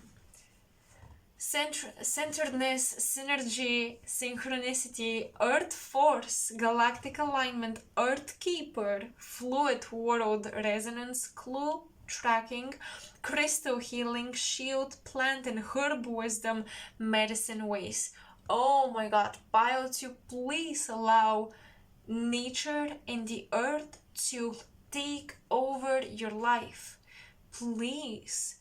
If you feel like you want to go vegan or vegetarian, do it. If you want to live in a forest or close to one, do it. If you want to spend 1 hour, and you can afford it, on the beach every day or in a park, do it. If you want to stop purchasing tea bags and make your own tea mix, do it, please.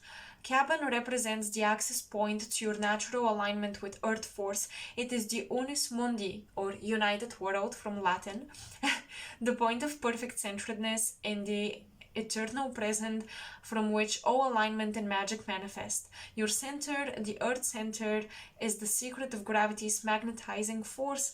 Kaban is the channel of harmonic synchronization that is aligned with the galactic heart.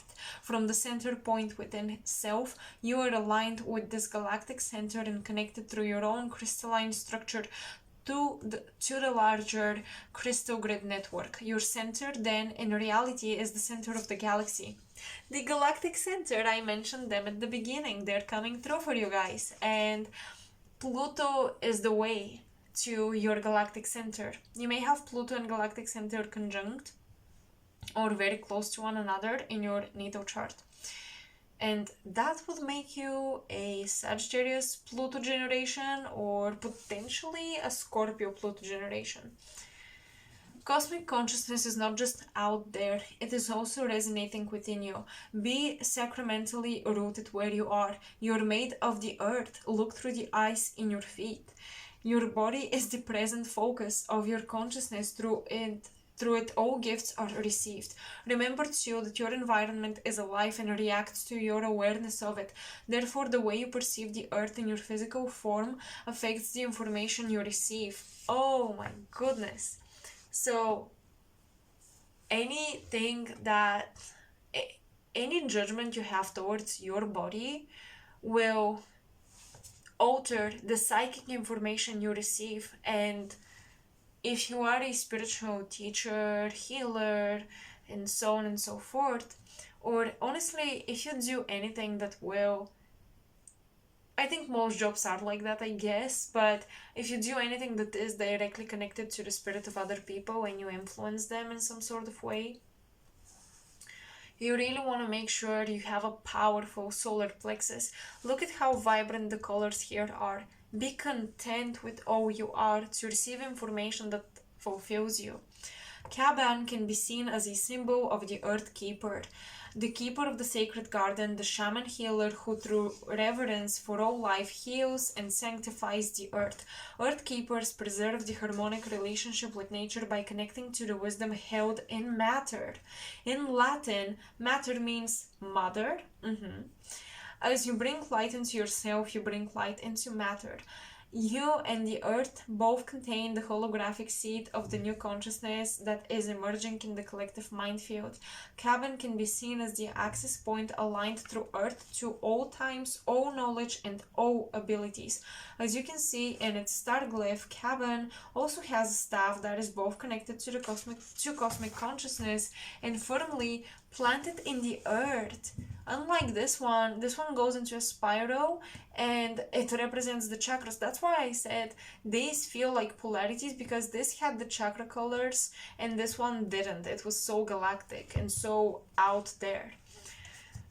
Kaban holds the mystery of the evolutionary initiative, the lifting of Gaia and all humanity, the birth of the human species into a more expanded frequency. Learn to be the commander of your own form, your earthship self, your temple in human form. You are part of the alliance of the star nations. Through alignment, you will receive all the knowledge you need for your journey home. Sit in simple relationship to the earth like a poet enraptured in a forest. Be rooted where you are now. Listen with the eyes in your feet. Out of synergistic centeredness, you will receive your greatest desires and open to the full flowering of the mystic power of the universe. This synchronization can be seen as the alignment of your personal myth with the greater myth of our times. Find yourself in the mythology of the planet. Myth is the framework or story in which the truth of the cosmos is revealed in symbolic form. Utilize it to catalyze your unfolding alignment. Kaban can also be seen as the access point to the cosmic computer, the hardware of the divine, of which your body and psyche are the natural software. In your centeredness, you become a quantum device in yourself, a supersense conducting energy field in the fluid world of direct access. This is the world of superliminal form, the place where you are crafting your crystalline rainbow body to navigate in new and unbounded realities. For titles on the new physics, see the bibliography. So here there are some more information that I'm blessed to read and you will remain curious about, or you will go research it yourselves. Caban is the herald of the fifth world and the sixth son of flowers. As this world forms the dissonance of present-day humanity is being penetrated by new resonant frequencies that are awakening and realigning us from our very course. In this part of the great galactic cycle, we are attuning ourselves to a new symphony, moving into a new golden octave of awareness. Caban also represents the synergistic workings of destiny that bring people together for common spiritual purpose, as well as the synergy that becomes possible through shared intent. Synergy is the collective expression of individual harmony, the union of different parts in which the whole is exponentially greater than the sum of its parts. When two or more come together in synergy, the resonant vortices between the Earth, the galaxies, and divine archetypal energies are aligned and all things become possible. Some of these new possibilities emerging are seen as strange and seemingly unrelated events called synchronicities.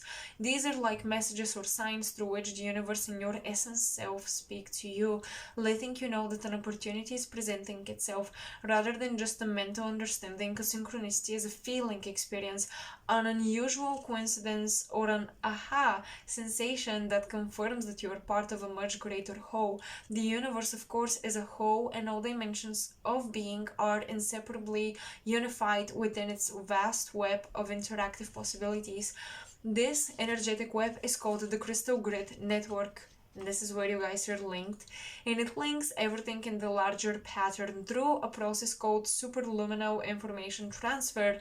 Consciousness permeates the web's energy lines, connecting all places, times, and events, and transmitting information faster than the speed of light. Synchronicities are natural outcomes of this process.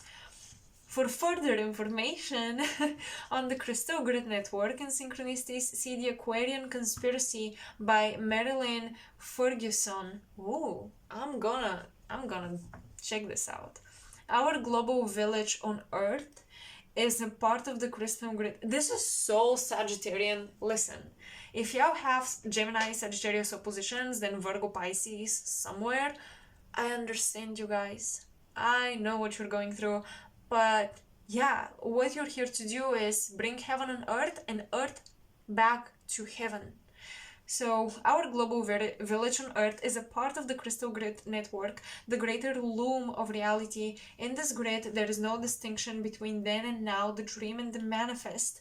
Here, time, space, and linear reality are freed into an open system.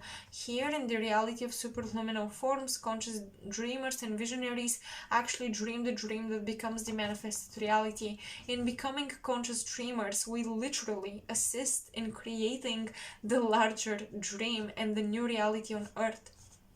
In this network of super consciousness, I love that.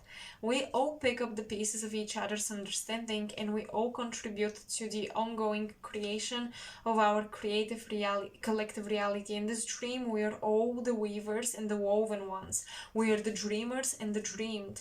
Step into the synchronous web and consciously participate in this relooming of reality. Awaken to the awareness of the one global family, the one life, dreaming the dream of the new meta-wake. See also Akbao and Dreamerlands.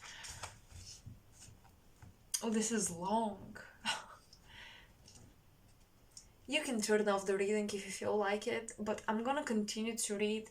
I think that this is a beautiful text, and I already told you guys this is a transmission reading, so I'm really collaborating with the creator of this beautiful deck here, and I'll continue to read.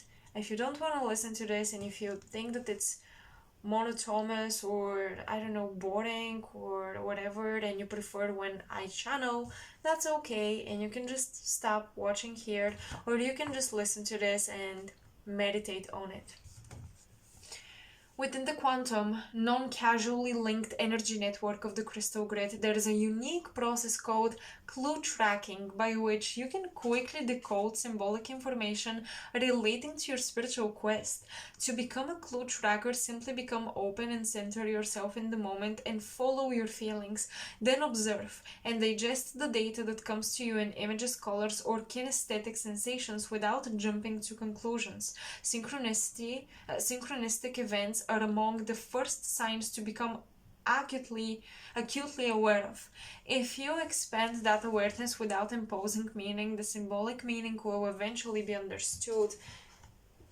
You guys remind me of something that many spiritual teachers and people call grid workers, or ley line workers. I don't know if that's even a label, but basically working with the earth, decoding the story of the earth, collecting the earth's data. This began very I would say non-spiritual, and it became super spiritual all of a sudden. So I feel like this is gonna be your journey through appreciating the physical reality. Like, you're gonna feel that it's so non-spiritual, I don't want to do it, I don't want to be connected to this, I don't want to live here and live a human experience. But then you're going to see how beautiful it actually is. One symbol that beautifully captures the nature of Caban is the rainbow. When refracted into its component parts, light reveals variously colored aspects or rays, the individual parts contained within the whole. In synergistic combination, these colors create a dazzling unity, making visible the full spectrum and greater harmony of light. In other words, the whole is greater than the sum of its parts. As a global family, we're living this principle as we awaken together.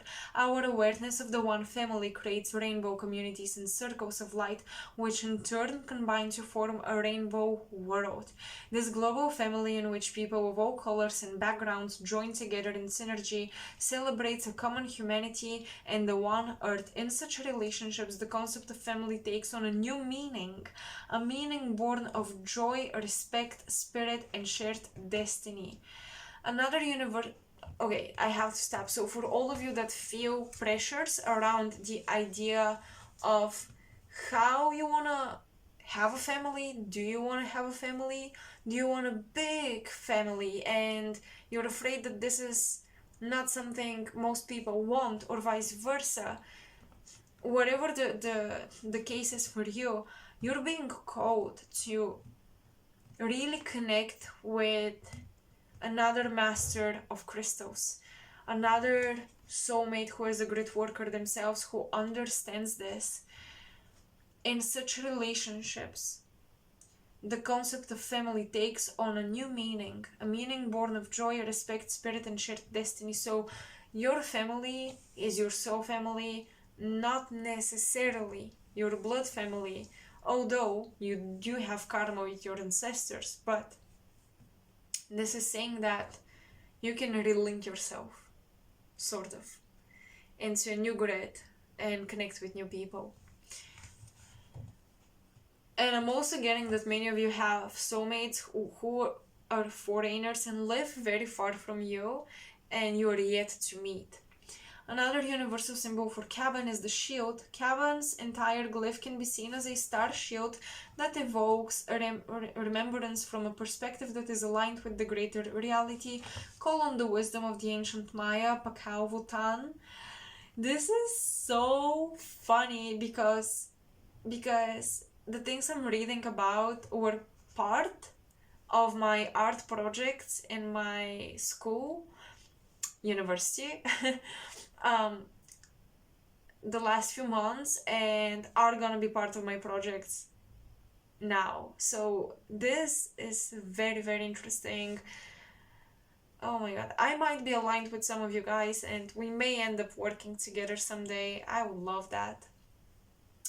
Okay, Call on the wisdom of the ancient Maya, Pakautan, keeper of the shields, to integrate galactic and earth perspectives within you. The shield of Kaban, which may be seen as a metaphor for the earth, can be also used as a healing tool. You may desire to make a dream shield depicting the events, teachings, totems, and symbols of your spiritual journey. All of life holds metaphors of the one shared truth that there is no other. Because of its deep associations with the elements of the Earth and its galactic alignment through the Earth's crystalline core, Kaban is associated with the knowledge of the shaman, the Earth Keeper, the crystal healer, the keeper of the herb, and plant wisdom and medicine ways. Kaban's shield holds access to the healing powers of the planet, as well as to crystals and other elemental and galactic energies. The number for Kaban is 17, which provides the resolution of duality through alignment with the mystical foundation of the greater whole. By aligning with your mystical earth power, you synchronize with the fluid world of direct access in the galactic continuum of the crystal grid network. Use your center to synchronize with cosmic force, connecting its mystical power to the crystalline core of the earth and the stars. Let's go into the shadow wisdom. If your well-intentioned desire for meaning and purpose in your life, you may tend to draw conclusions or to color or interpret signs, symbols, dreams, and visions you receive in guidance. In the New Age, many people have a tendency to make every experience universally significant. Many seekers may get lost in the mind, bending the coloring information to fit their own mental concepts or ego desires.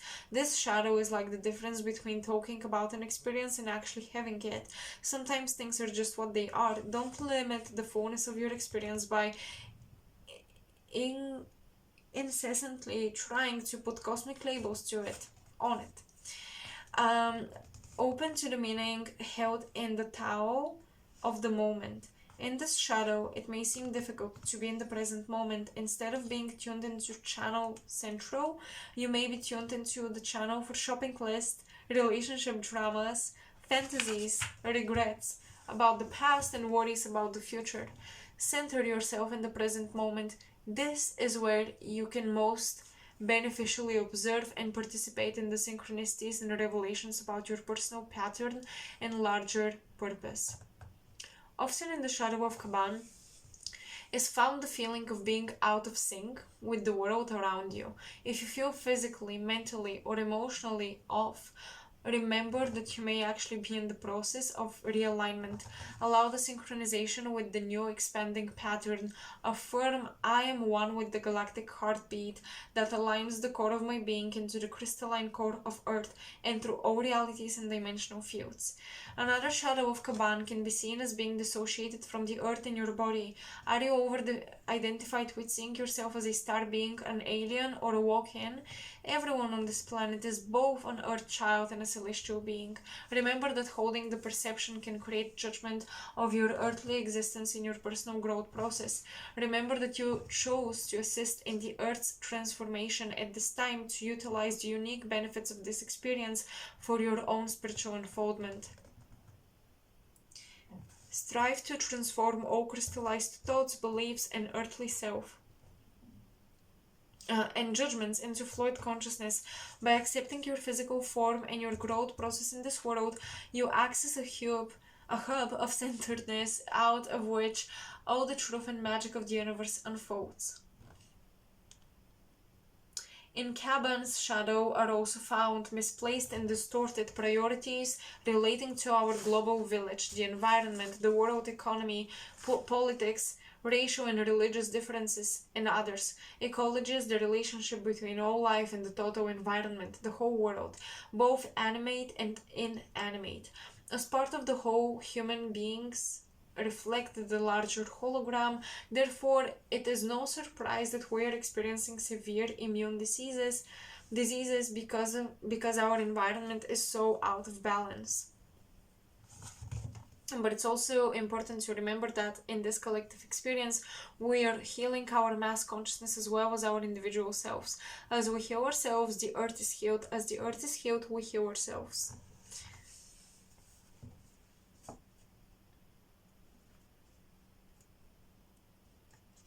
The harmonic wisdom.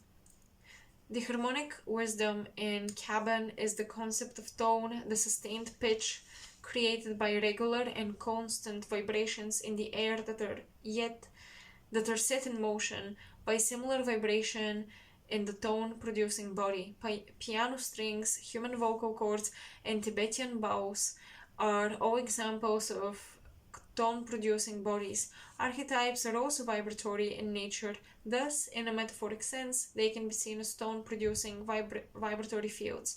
Kaban represents the alignment of earth and cosmic forces within you. To the Maya, Kuksan Sum represents the invisible threads that emanate from the source to all parts of creation.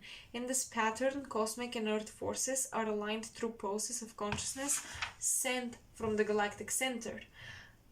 Hunapku and meditated by our own sun, these vibrations are encoded with galactic information. Since our bodies all resonate at frequencies similar to those of the tone-producing bodies, we all receive this transformation. All we need to do is be centered and open to receive. We're innately aligned with the forces of the cosmos. The descriptor of this harmonic wisdom is parabola, the motion inherent in a curve.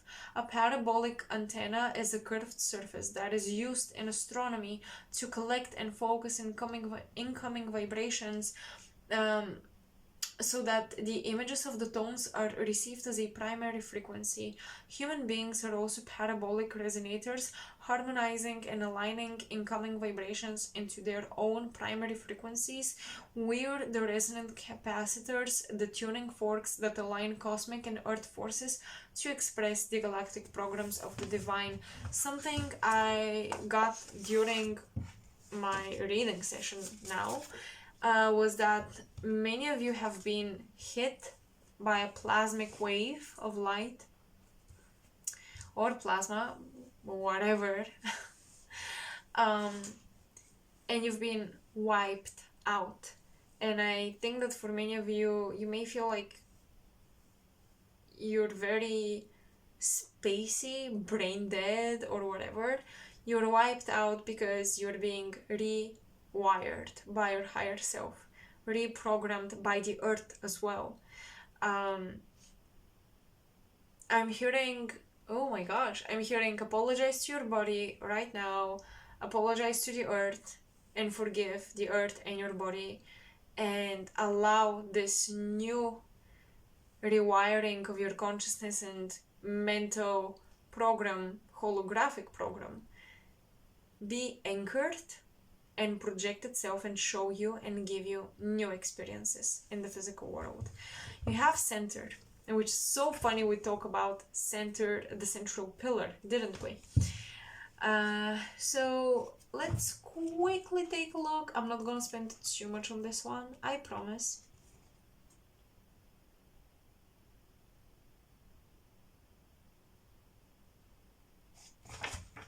I wanna find it though.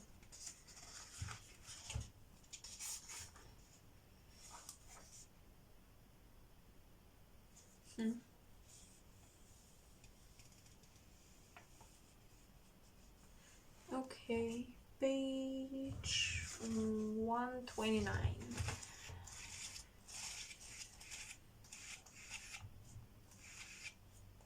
There we go. This one is a short one. You can see. Look. Centered through the star portal guide and soar, foundations dance at apple's core, hand of man at spirit's door.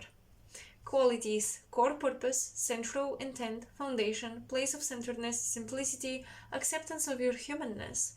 5 is the ray of center. The first bar. The first bar, the foundation of humanity and the individual self. Step into the center of your crystalline core. What do you find there? What is your foundation, your core purpose, your central intent, your individual vision? Use this vision as an access to the truth at your stellar core. See yourself as an ever-expanding hub of truth and light. You are the center of your own universe.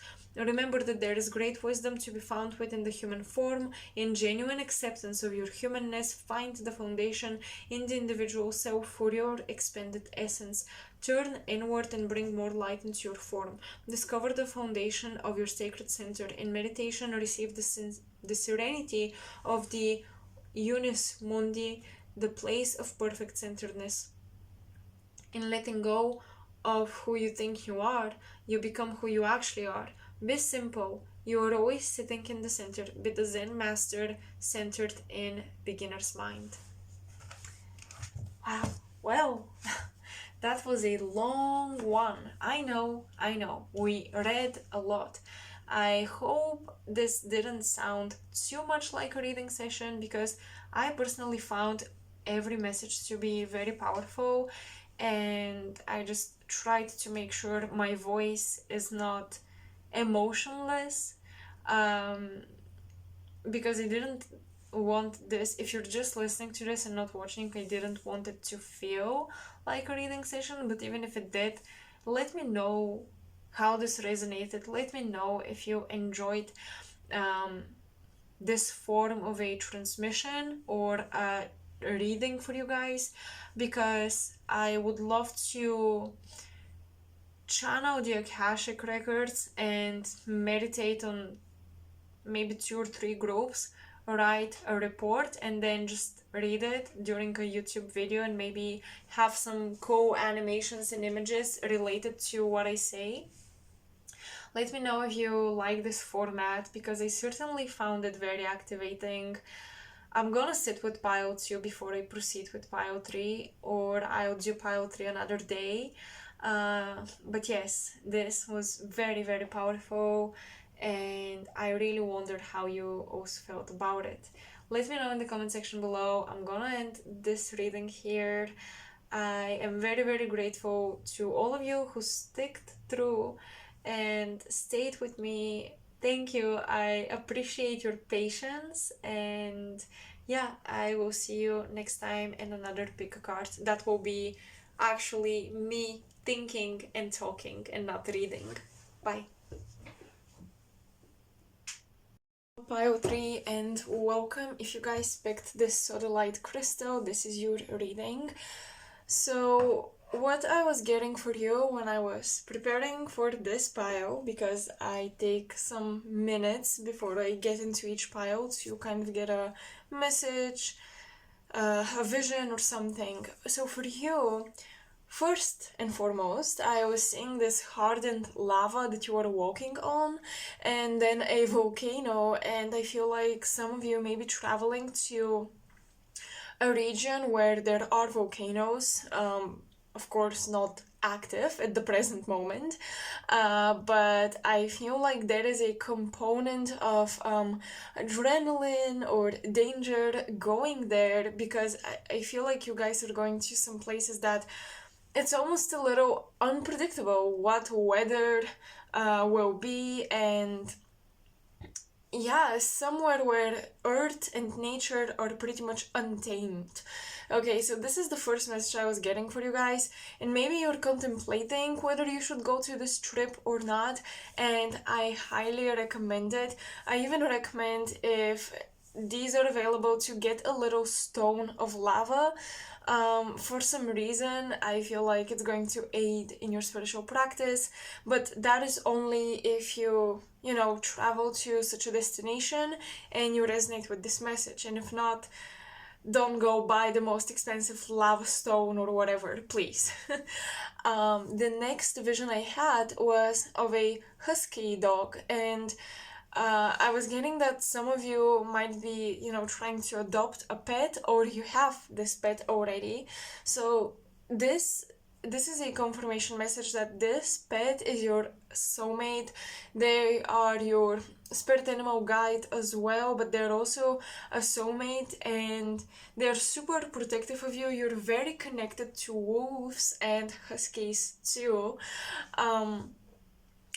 So yeah, if you're wondering, do I want to get a dog?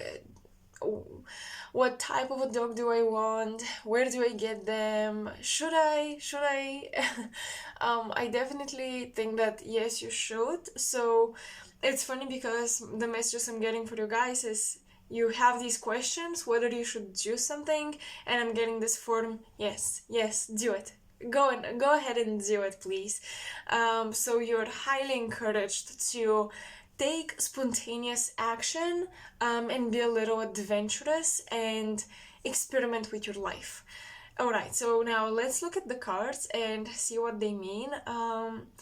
One last message before I get into them. Those of you who resonate with the wolf totem as a spirit animal guide, you may have some Native American connections or ancestors or roots, or simply you're interested in the culture and the shamanic journeys of this culture, so you can definitely look into these things as well if you feel called to, even if that is not your biological, let's say, background. All right, you have the Ace of Cups. We have the Adept of Flames. This is the Knight of Wands in tarot. And you have the Six of Crystals or the Six of Pentacles. You guys got more cards out of this deck than the other piles.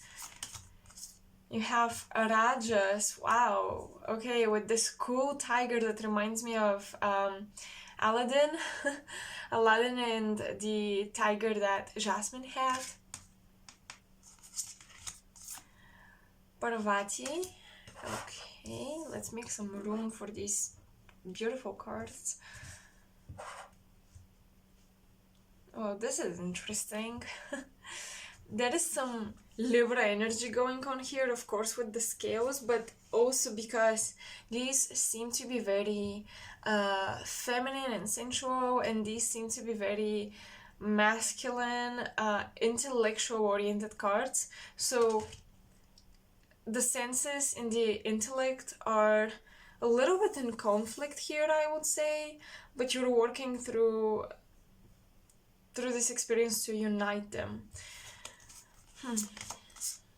Mystical Power, Transformer, and that's cool. And Min or Men, I'm not sure exactly how this is pronounced, but yeah, we'll see. We'll see once I open the guidebook. There's a little pronunciation guide as well, so yeah, that would be a lot of help. Okay, let's see. So immediately the tiger and the solar plexus chakras are connected because any lion or feline energy is connected to the heart chakra. I would say that wolves and maybe even dogs, as their domestic counterparts, they are more connected to the heart. I would say even the throat, they are intuitive in a different way. But yeah, with feline energy, I associate it with the solar plexus, definitely. So,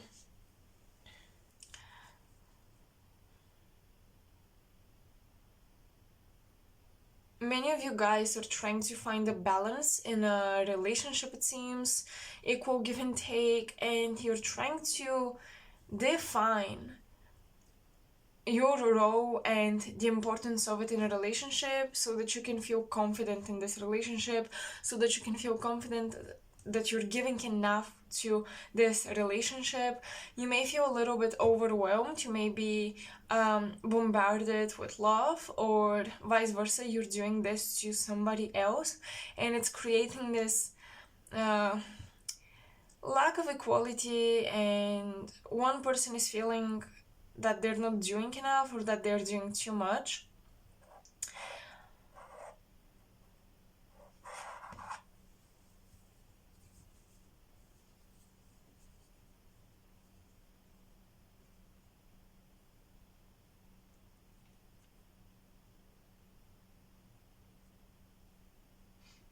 Currently, if you feel resentment in any field of your life, I do see this resentment building as an energy force that you're able to direct almost in a literal way, where things might be breaking, clothes might be tearing up, you might be losing stuff around the house, or you may feel like wherever you go, when you carry this resentment or anger, frustration that is left unspoken, you keep it within so that you don't hurt people or cause issues.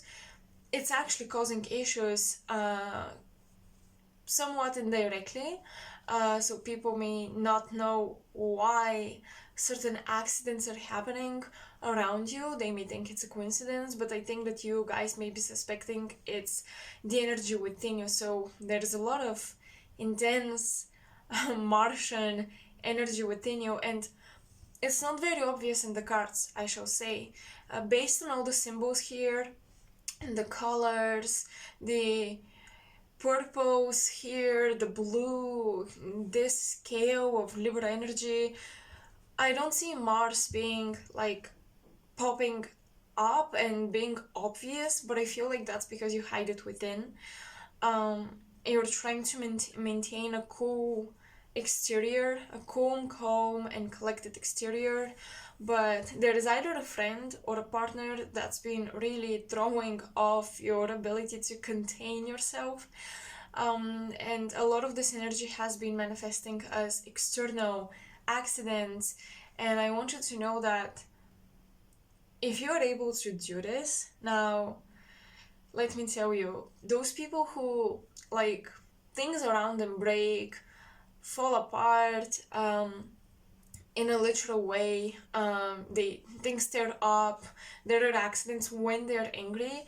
I know this sounds negative, but they have a lot of almost like telekinetic power. However, of course, it's not expressed in the right way or in a desired way, and they're often unconscious of it. But if you have this ability, telekinesis might be something you want to research, try out, practice. Am I saying you're gonna be a superhero from X-Men? No, probably not. Because I don't know if we're ready for this yet, but you can definitely direct your energy more intentionally, more consciously, and achieve more desired, purposeful, intentional result rather than just a random accident. Or you can, I feel like with Rajas, you can definitely turn anger into passion. The transformer energy is kind of connecting to this card, Rajas, and then the Six of Crystals and the Adeptive Flames. You're learning about fire power, you're learning about your inner authority and how to express this in the material world, and how to transform even negative emotions into powerful abilities. So Libra is the polarity of Aries or Mars.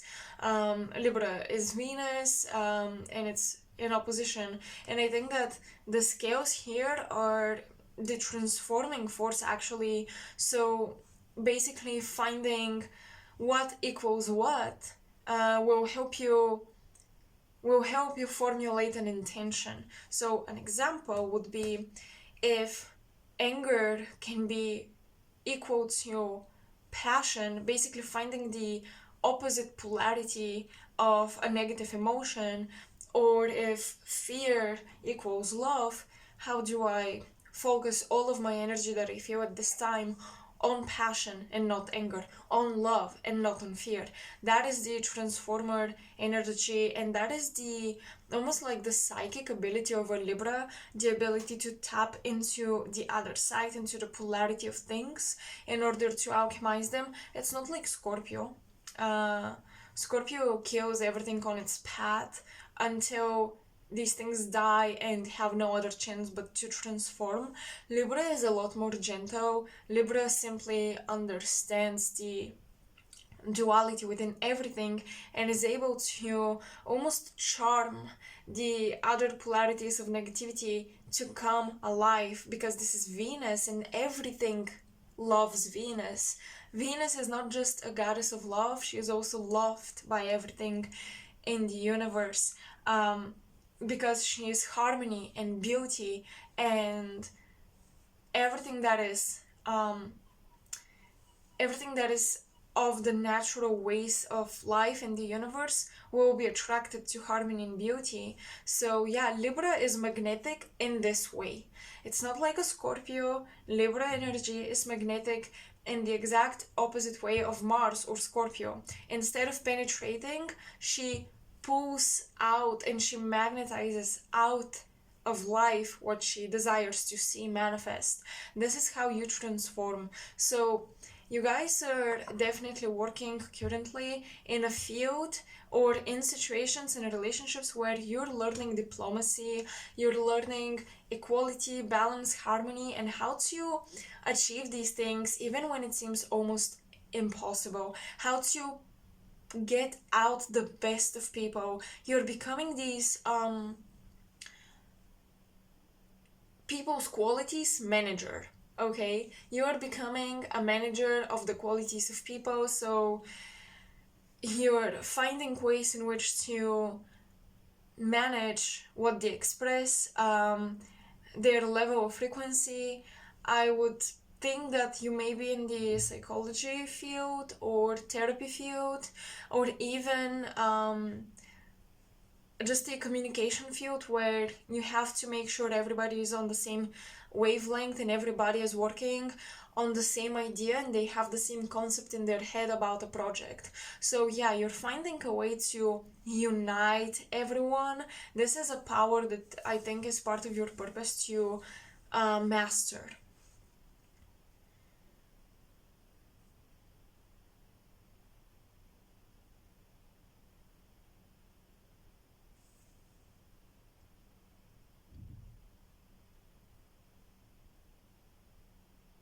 I'm trying to see what else is coming through here. I'm definitely getting some twin flame energy here with the tarot cards. I'm getting strong twin flame energy actually.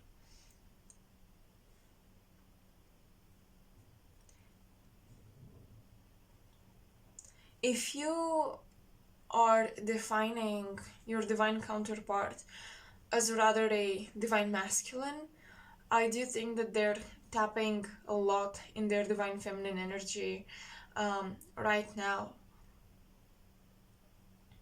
And I'm also getting that you're almost giving each other rest because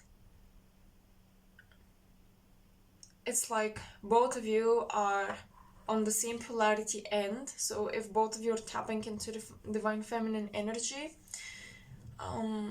there isn't really magnetism going on, but you feel this confidence that you resonate with each other very nicely. Yes, I'm getting you and your twin or divine counterpart, however you want to define them, are going through very similar experiences right now, but that is the very reason why you're still not linked together, because you're the same parallel lines, you don't necessarily cross, not yet.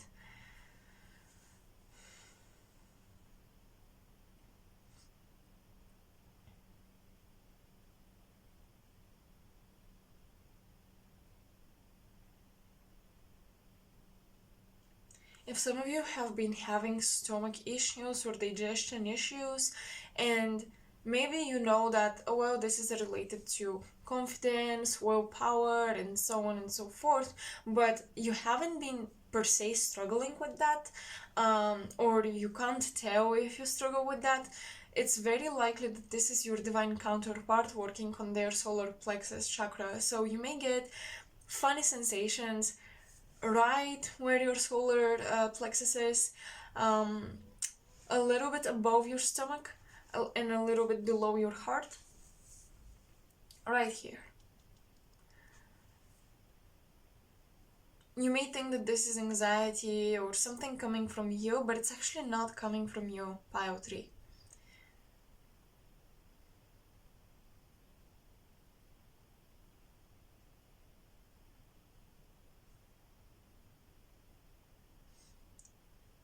I'm going to read these cards in a bit from the oracle box, but let me give you the last final message I'm getting here. Many of you are investing emotionally and materially and spiritually in your passions right now, and I definitely see you on a accelerated journey of development. So right now you're going to learn and master a lot of things, a lot of skills, and I think you may be trying to invest yourself equally in all things of your life, but I'm getting prioritize what is mostly reaching your heart space right now, what you're most passionate about. Prioritize it. Don't spread yourself thin over many things. Okay, so now I'm going to read about these two cards, and if anything else comes through by connecting the messages here to the tarot cards, I will say it, of course. So Rajas, let's see.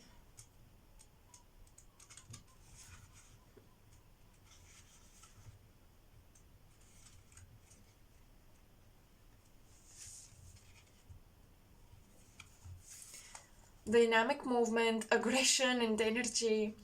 You are in a place of movement, making the most of each day. You are passionate and excited about the task at hand and are pushing the limits of what you believed possible for yourself. Rajas is needed to bring our desires into action, and you are deep in the development phase. You have already achieved many great accomplishments because of your determination, and more await in the near future.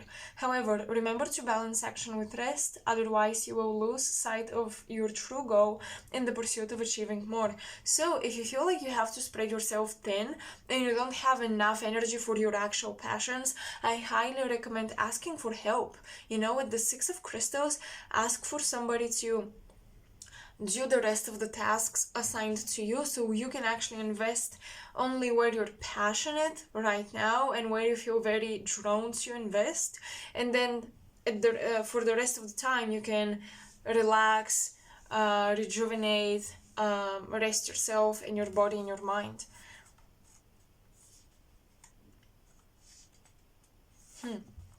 The reversed meaning, so I'm gonna read the shadow energy because it's possible that some of you will experience the shadow energy, and what I just read is how you transform that. But the shadow energy, where there is more rajas than sattva, the mind becomes hyperactive and restless.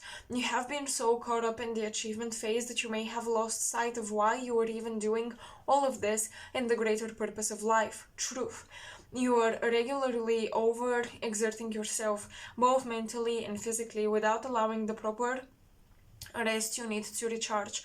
You may have recently been feeling easily agitated, anxious, jealous, materialistic, aggravated, or fearful, emotions that are not aligned with your highest self. You have already done so much. It's time to recharge your batteries, care for your vessel, connect with nature, and reflect on the deeper purpose of life. You are a human being, not a human doing. Steer clear of spicy foods and consume a more sattvic diet. Trade in your powerlifting or spinning for calming yoga. Interesting. Let's go and see Parvati.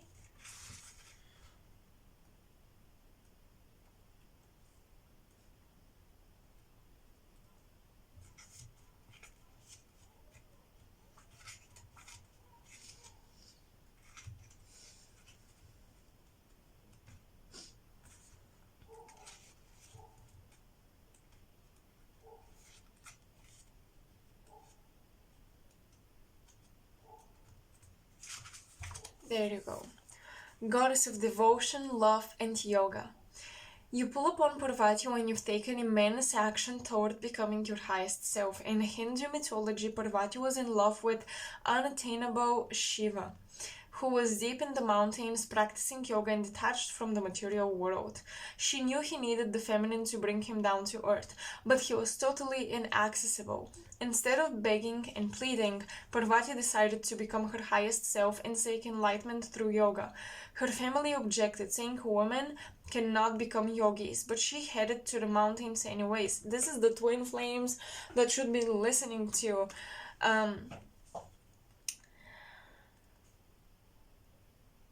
She headed to the mountains anyways, where she stood in a frigid stream, balancing on one leg for uncountable months or years. Eventually, Shiva felt her immense energy and fell in love with her because of her strength and determination. Parvati represents commitment to practice, unbreakable willpower, and the power of self-transformation. Continue your journey toward enlightenment. The reverse, or the shadow energy. Like a body with no spinal cord, you may have lost your grounding and become loose, floating in every direction. What is it you're committed to? Prioritize. A person with no commitment is like a wave with no direction. It's crucial to always have the direction in life, and that direction should always be pointing inward. Spiritual development is a journey that unfolds only when you begin to walk the path. Recommit yourself to your daily asana and meditation practice for 30 days and watch your life slowly rebuild its spinal cord. Oh, that was very, very beautiful. And the Adept of Flames is strongly connected to Parvati. You guys are in love with something that you should totally commit to, even if people are telling you, don't do it, do something easier, etc., etc. And I want you to trust that if you commit, you're going to receive help and support. Shiva or the universe will fall in love with you and come down and hold you and help you. So yeah, you have to put unconditional trust in your ability to attract everything you need through committing to love. So let's read about these. These are so good. This is the Mayan Oracle Language of Light deck. The Mayan Language of Light Oracle deck. Oh my god, so many words in one sentence. I got lost. But I'm reading these, and these take a long time to read from the Oracle guidebook. Here is the guidebook. It's a thick boy. But they are true transmissions. I could not word the messages better than the author herself. I think that, yeah, these are women doing this deck. I'm not sure. The authors, okay? I'm not sure who exactly wrote the book, but yeah, the transmissions are amazing. I warn you guys, it's gonna take time. This is a meditative reading, so maybe you wanna relax, chill, and listen to this before you go to bed. You don't wanna have high expectations of this reading, because it's gonna be super relaxed, okay? But definitely activating. I don't know how to even describe it, honestly. Okay, so let's see. I wonder if I want to begin with these purple cards or with... No, let's start with Mystical Power. I'm gonna follow the order of the cards. Mystical Power. There we go. 131.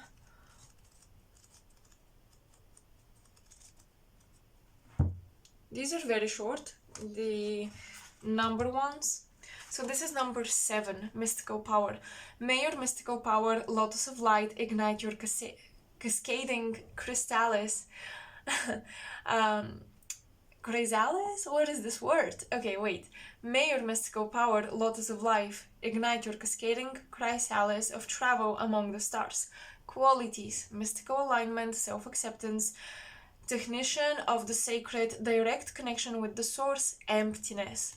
7 is the ray of mystical power, the foundation of the individual self freed within the 2 points of polarity. Oh my goodness. Your soul calls forth your ability to decode the hidden mysteries. Claim your mystical wisdom by acknowledging your personal relationship to the source. Catalyze the mystical force of your 7 chakras to propel you to the region of divine illumination within. The consciousness of 7 puts theory to the test, asking for practical application of your mystical power. As a technician of the sacred, you integrate the polarity of worlds into an operant foundation. You wear the 7-pointed star, symbol of the mastered artisan. Combine your feelings and intellect. What was I saying at the very beginning? Intellect, logic, and sensations. Combine your feelings and intellect to transmute matter into mystical consciousness. Standing in simple self-acceptance, craft a light body from the column of light in your spine. Open your lotus to the world. You are the gift. Accept yourself unconditionally, freed from the need for outside confirmation. Stand open to your full mystical power. Align with the spinning mystery of the seven chakras, 7 planets, 7 rays, 7 steps of the pyramid, the 7 stages of consciousness conjoined.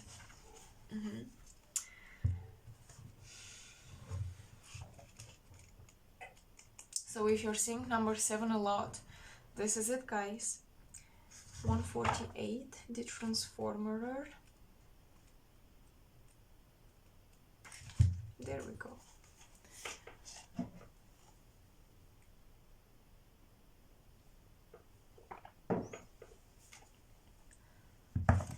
Transformer. Qualities: a profound discontinuity, a break with the past. Planetary reality, collective dream field. Oh, this one is a little different than this one.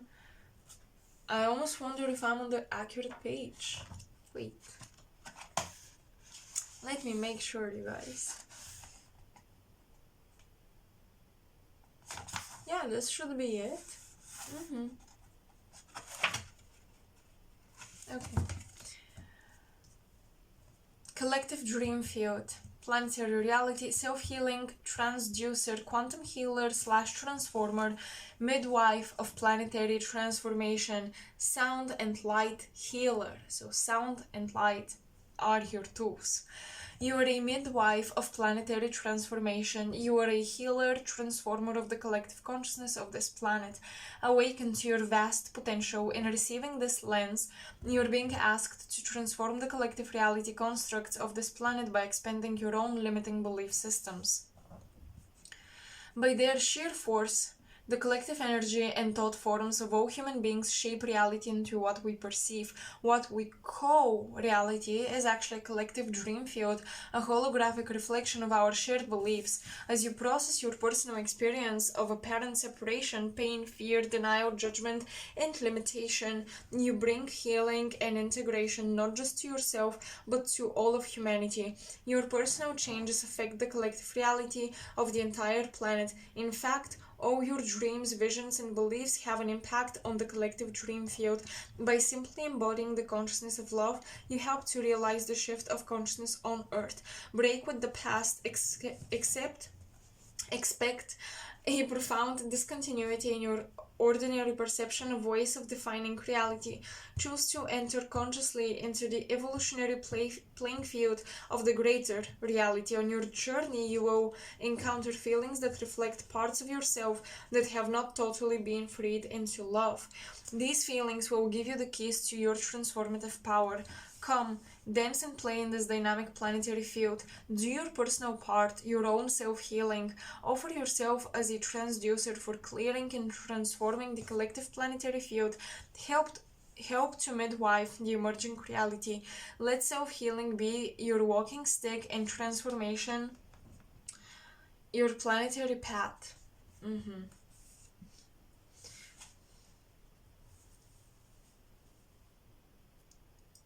I'm getting a lot of Orion and Arcturian energy here, and an intense twin flame journey that is transforming you deeply. The snake or the lower consciousness is becoming a dove or higher consciousness.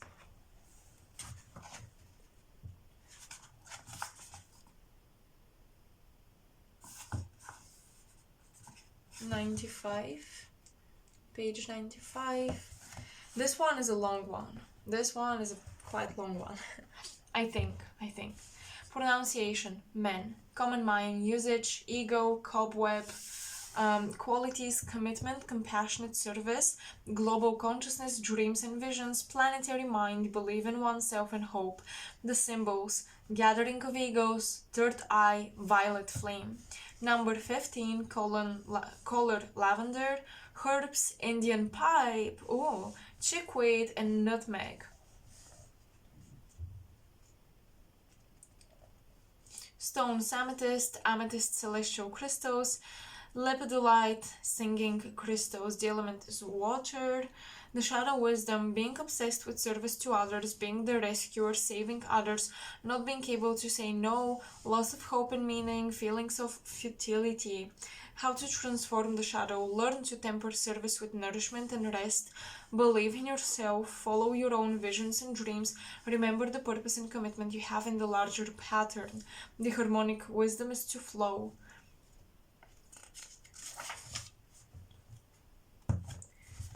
Wing to wing, the eagles soar in the gathering lavender light. In compassionate service, the spiraling light players dance the one heart to ignite.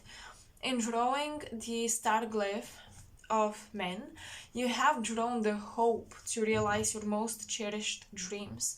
The energy of men asks you to believe in yourself and in your dreams and visions, no matter how they may be perceived by others. You are the ego's vision. Joyfully dance on earth in the mantle of sound and light arising from your crystalline core.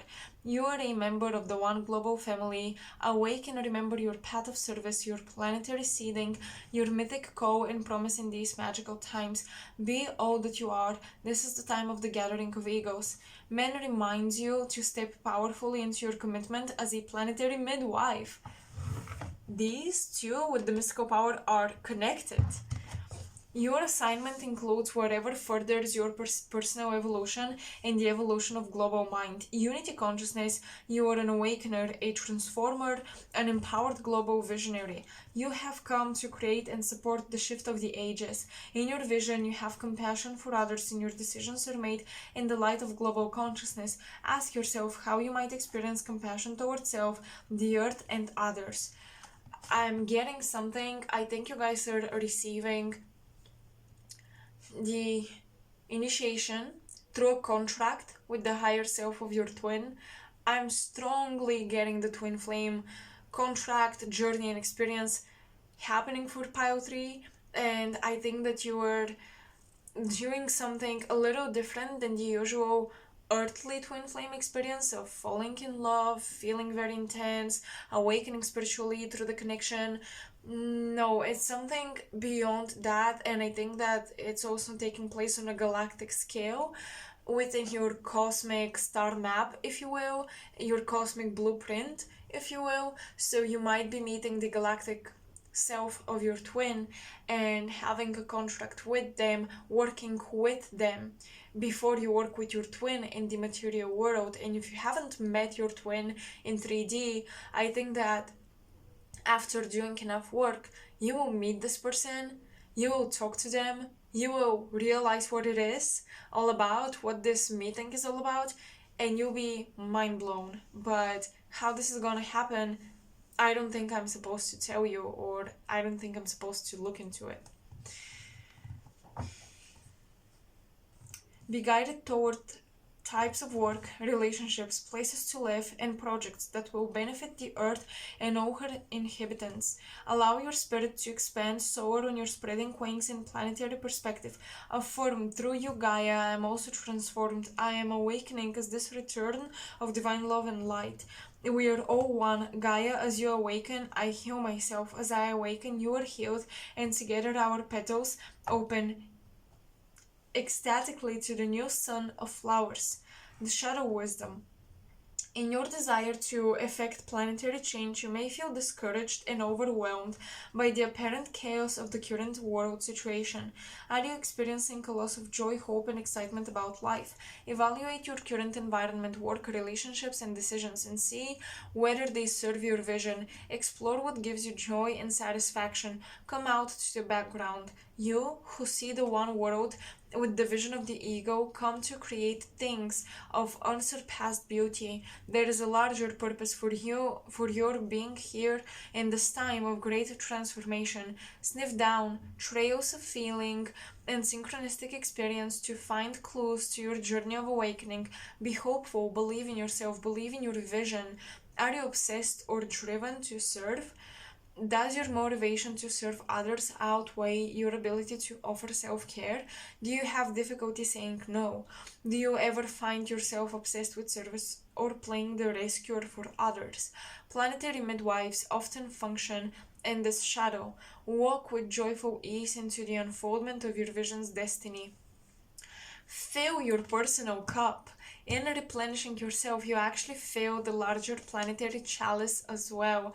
Live knowing that we are all one. As a member of the one global family, when you heal yourself and raise your consciousness, you naturally help to heal and raise the consciousness of the world.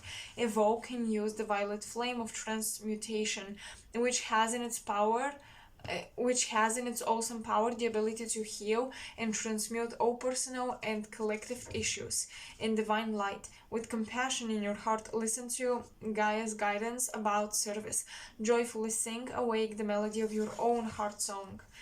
And what I was getting, okay, so this is much shorter than most of this category of glyphs. I remember reading like 4 pages for pile 2. So yeah, just for one card, it was pretty long. That's why I expected a longer reading session, but I guess you guys are meant for something else. So what I'm getting from reading these 3 cards is the deep connection to the Galactic Center. I already mentioned at the beginning of this reading that we're connecting mainly with Pluto, the Plutonians, Antares, and the Galactic Center, or the Scorpion Sagittarian archetypes. And here there is a strong Venus Galactic Center connection. Many of you have been Venusians in your past lives, and I'm also getting I was talking about Venus and Mars, right? So it's likely that you and your twin are combining these timelines. You are representing Venus and Mars, and you are combining these timelines to find balance and healing between these contradictory points in the planetary system. But both of you are deeply connected to the Galactic Center and the Ascendant Masters, because when I was meditating on Pile 3 before I started the video, I was getting the lava, the husky, right? And I was seeing something about Ascendant Masters, but it wasn't clear, so I didn't mention it. I was like, well, we'll see if this message clears up after reading through the cards and looking through the cards, and it did. So your twin may come in the form and the representation of an Ascendant Master. So be open, honestly. I'm hearing to see the true form of your divine counterpart. Do not project on them. Be open to see their true form, because they may show up as a random spirit guide at first, then transform into an Ascendant Master, and then show you who they actually are. And I'm also getting that the higher self of your twin or divine counterpart doesn't want you to know who they are in the 3D yet, because what I'm getting is that you'll be distracted by this a lot. Anyone who is in alignment with the Galactic Center is some sort of a healer, transmuter of energy, transformer of energy,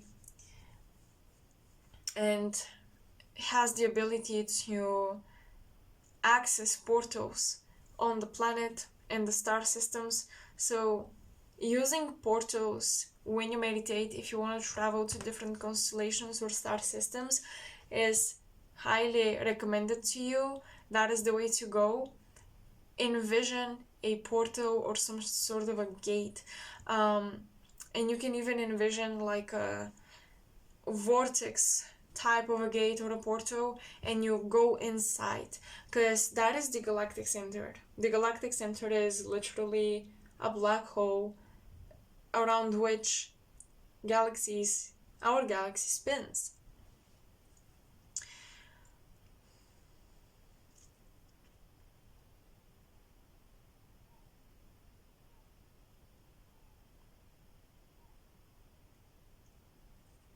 You're waiting for something. You're waiting for some sort of justice on a divine level, spiritual justice. Perhaps you are involved in situations where people are doing shitty things that they don't receive the spiritual justice for. They don't receive their karma yet. I'm hearing you're not the one who's supposed to serve karma, so don't get too caught up in this.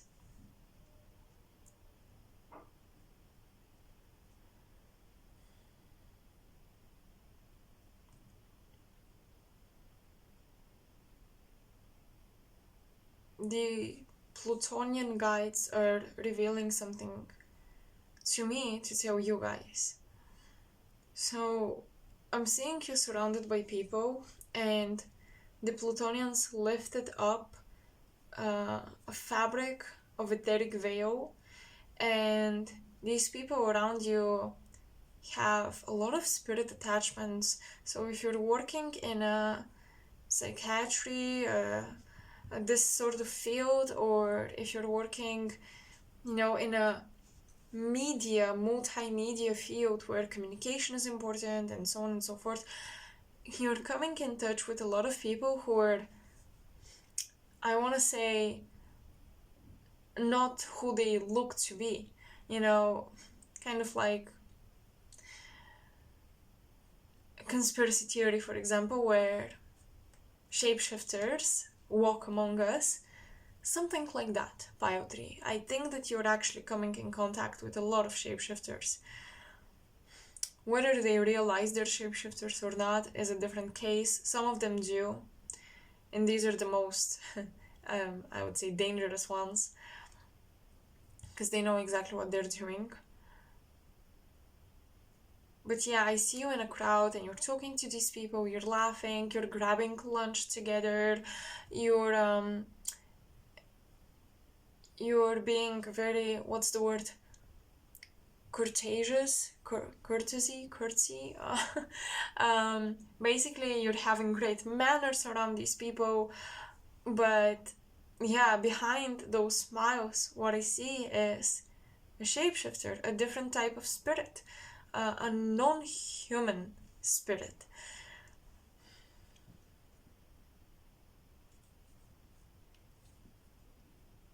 You're gifted, and you're given with an X-ray vision to see these people, and I think some of you do see them, but you might be ignoring this truth.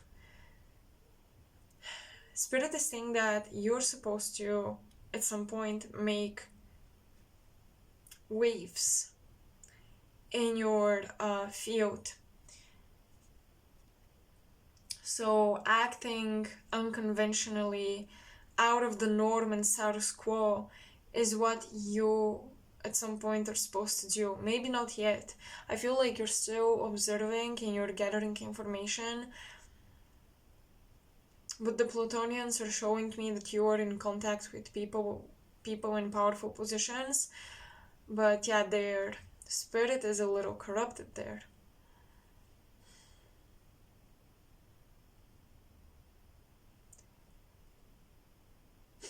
I'm getting this message that you don't know yet what you're in for, in terms of your field and purpose, and how controversial you'll be at some point. Many of you will end up being very controversial figures in your field of mastery, revealing truths, speaking directly, saying it as it is, and the only diplomacy or diplomatic relationship you'll be in is gonna be with the universe.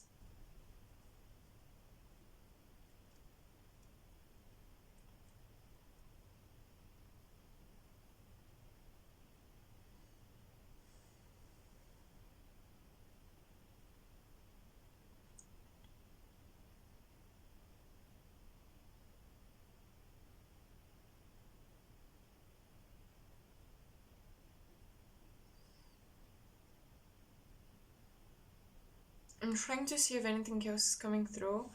I will pull some tarot cards for you guys because you have a shorter reading, so let's see if the tarot has something else to say, and if not, I'm gonna end the reading here.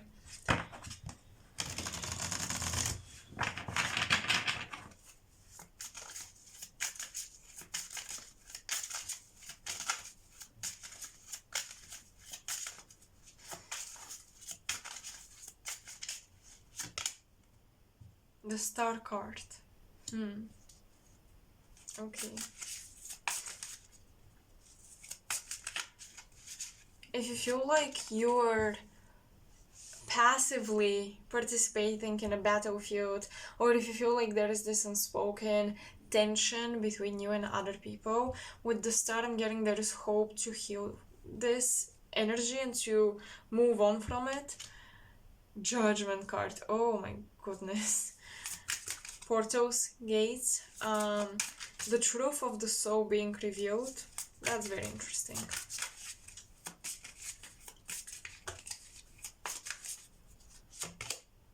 Nine of Cups.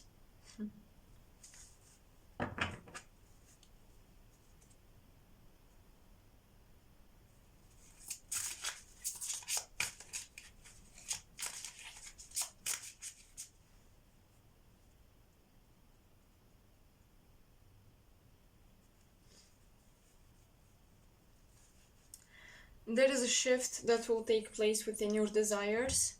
So right now you might be desiring a specific relationship, a specific position in life, a specific field of mastery, purpose, career, and so on, a specific lifestyle, and so on and so forth. And that is great. Keep going, because this path will actually take you to a space in which all of that will transform and change. The higher self is cracking your earthly ego, and it's slowly sipping in, filling your chalice with desires much different and much more ascended than your earthly desires. Nothing bad with earthly desires, by the way, it's just that this is where you are on your journey.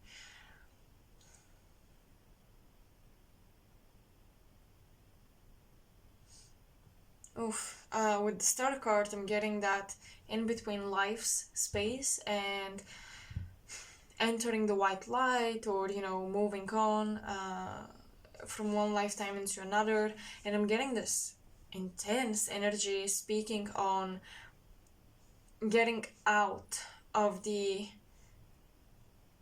almost karmic cycles or matrix cycles of recompensating for your past lives and your current ones, basically escaping the matrix of karma and what karma is.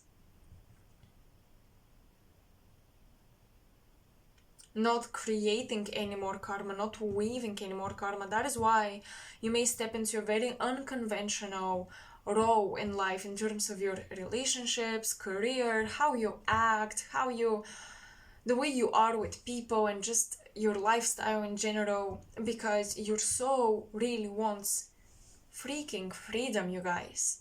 And you're going to be called to do anything in your ability to leave the matrix of karma and reincarnation.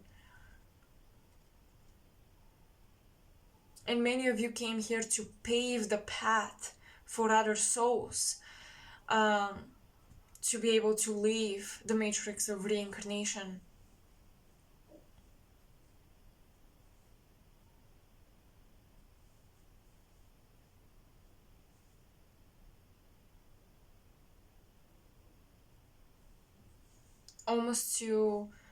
You're here to pave a path that will teach people and souls that they're not enslaved to time, and they're not enslaved to this idea that if you spend one lifetime doing this, you gotta spend another lifetime doing the opposite, recompensating and so on and so forth, kind of transcending the south and north node, which are represented by a dragon or by an Ouroboros, because it's the head and the tail. The Ouroboros sometimes is a snake, sometimes it's a scorpion, sometimes it's a dragon. But basically, the North Nodes in astrology, they're great. They're great to teach you what you're supposed to do. I use them. I follow the guidance and And yeah, I do learn a lot, and I think that they're very accurate, but I also know that at some point it's gonna become a matrix on of itself, that you're going to have to transcend. And I think that you'll be teaching something beyond astrology, some other system or a new perception on astrology that will liberate people. And this is great. Please let me know if that resonates with you, because I want to talk to you. I would definitely love to hear your insights.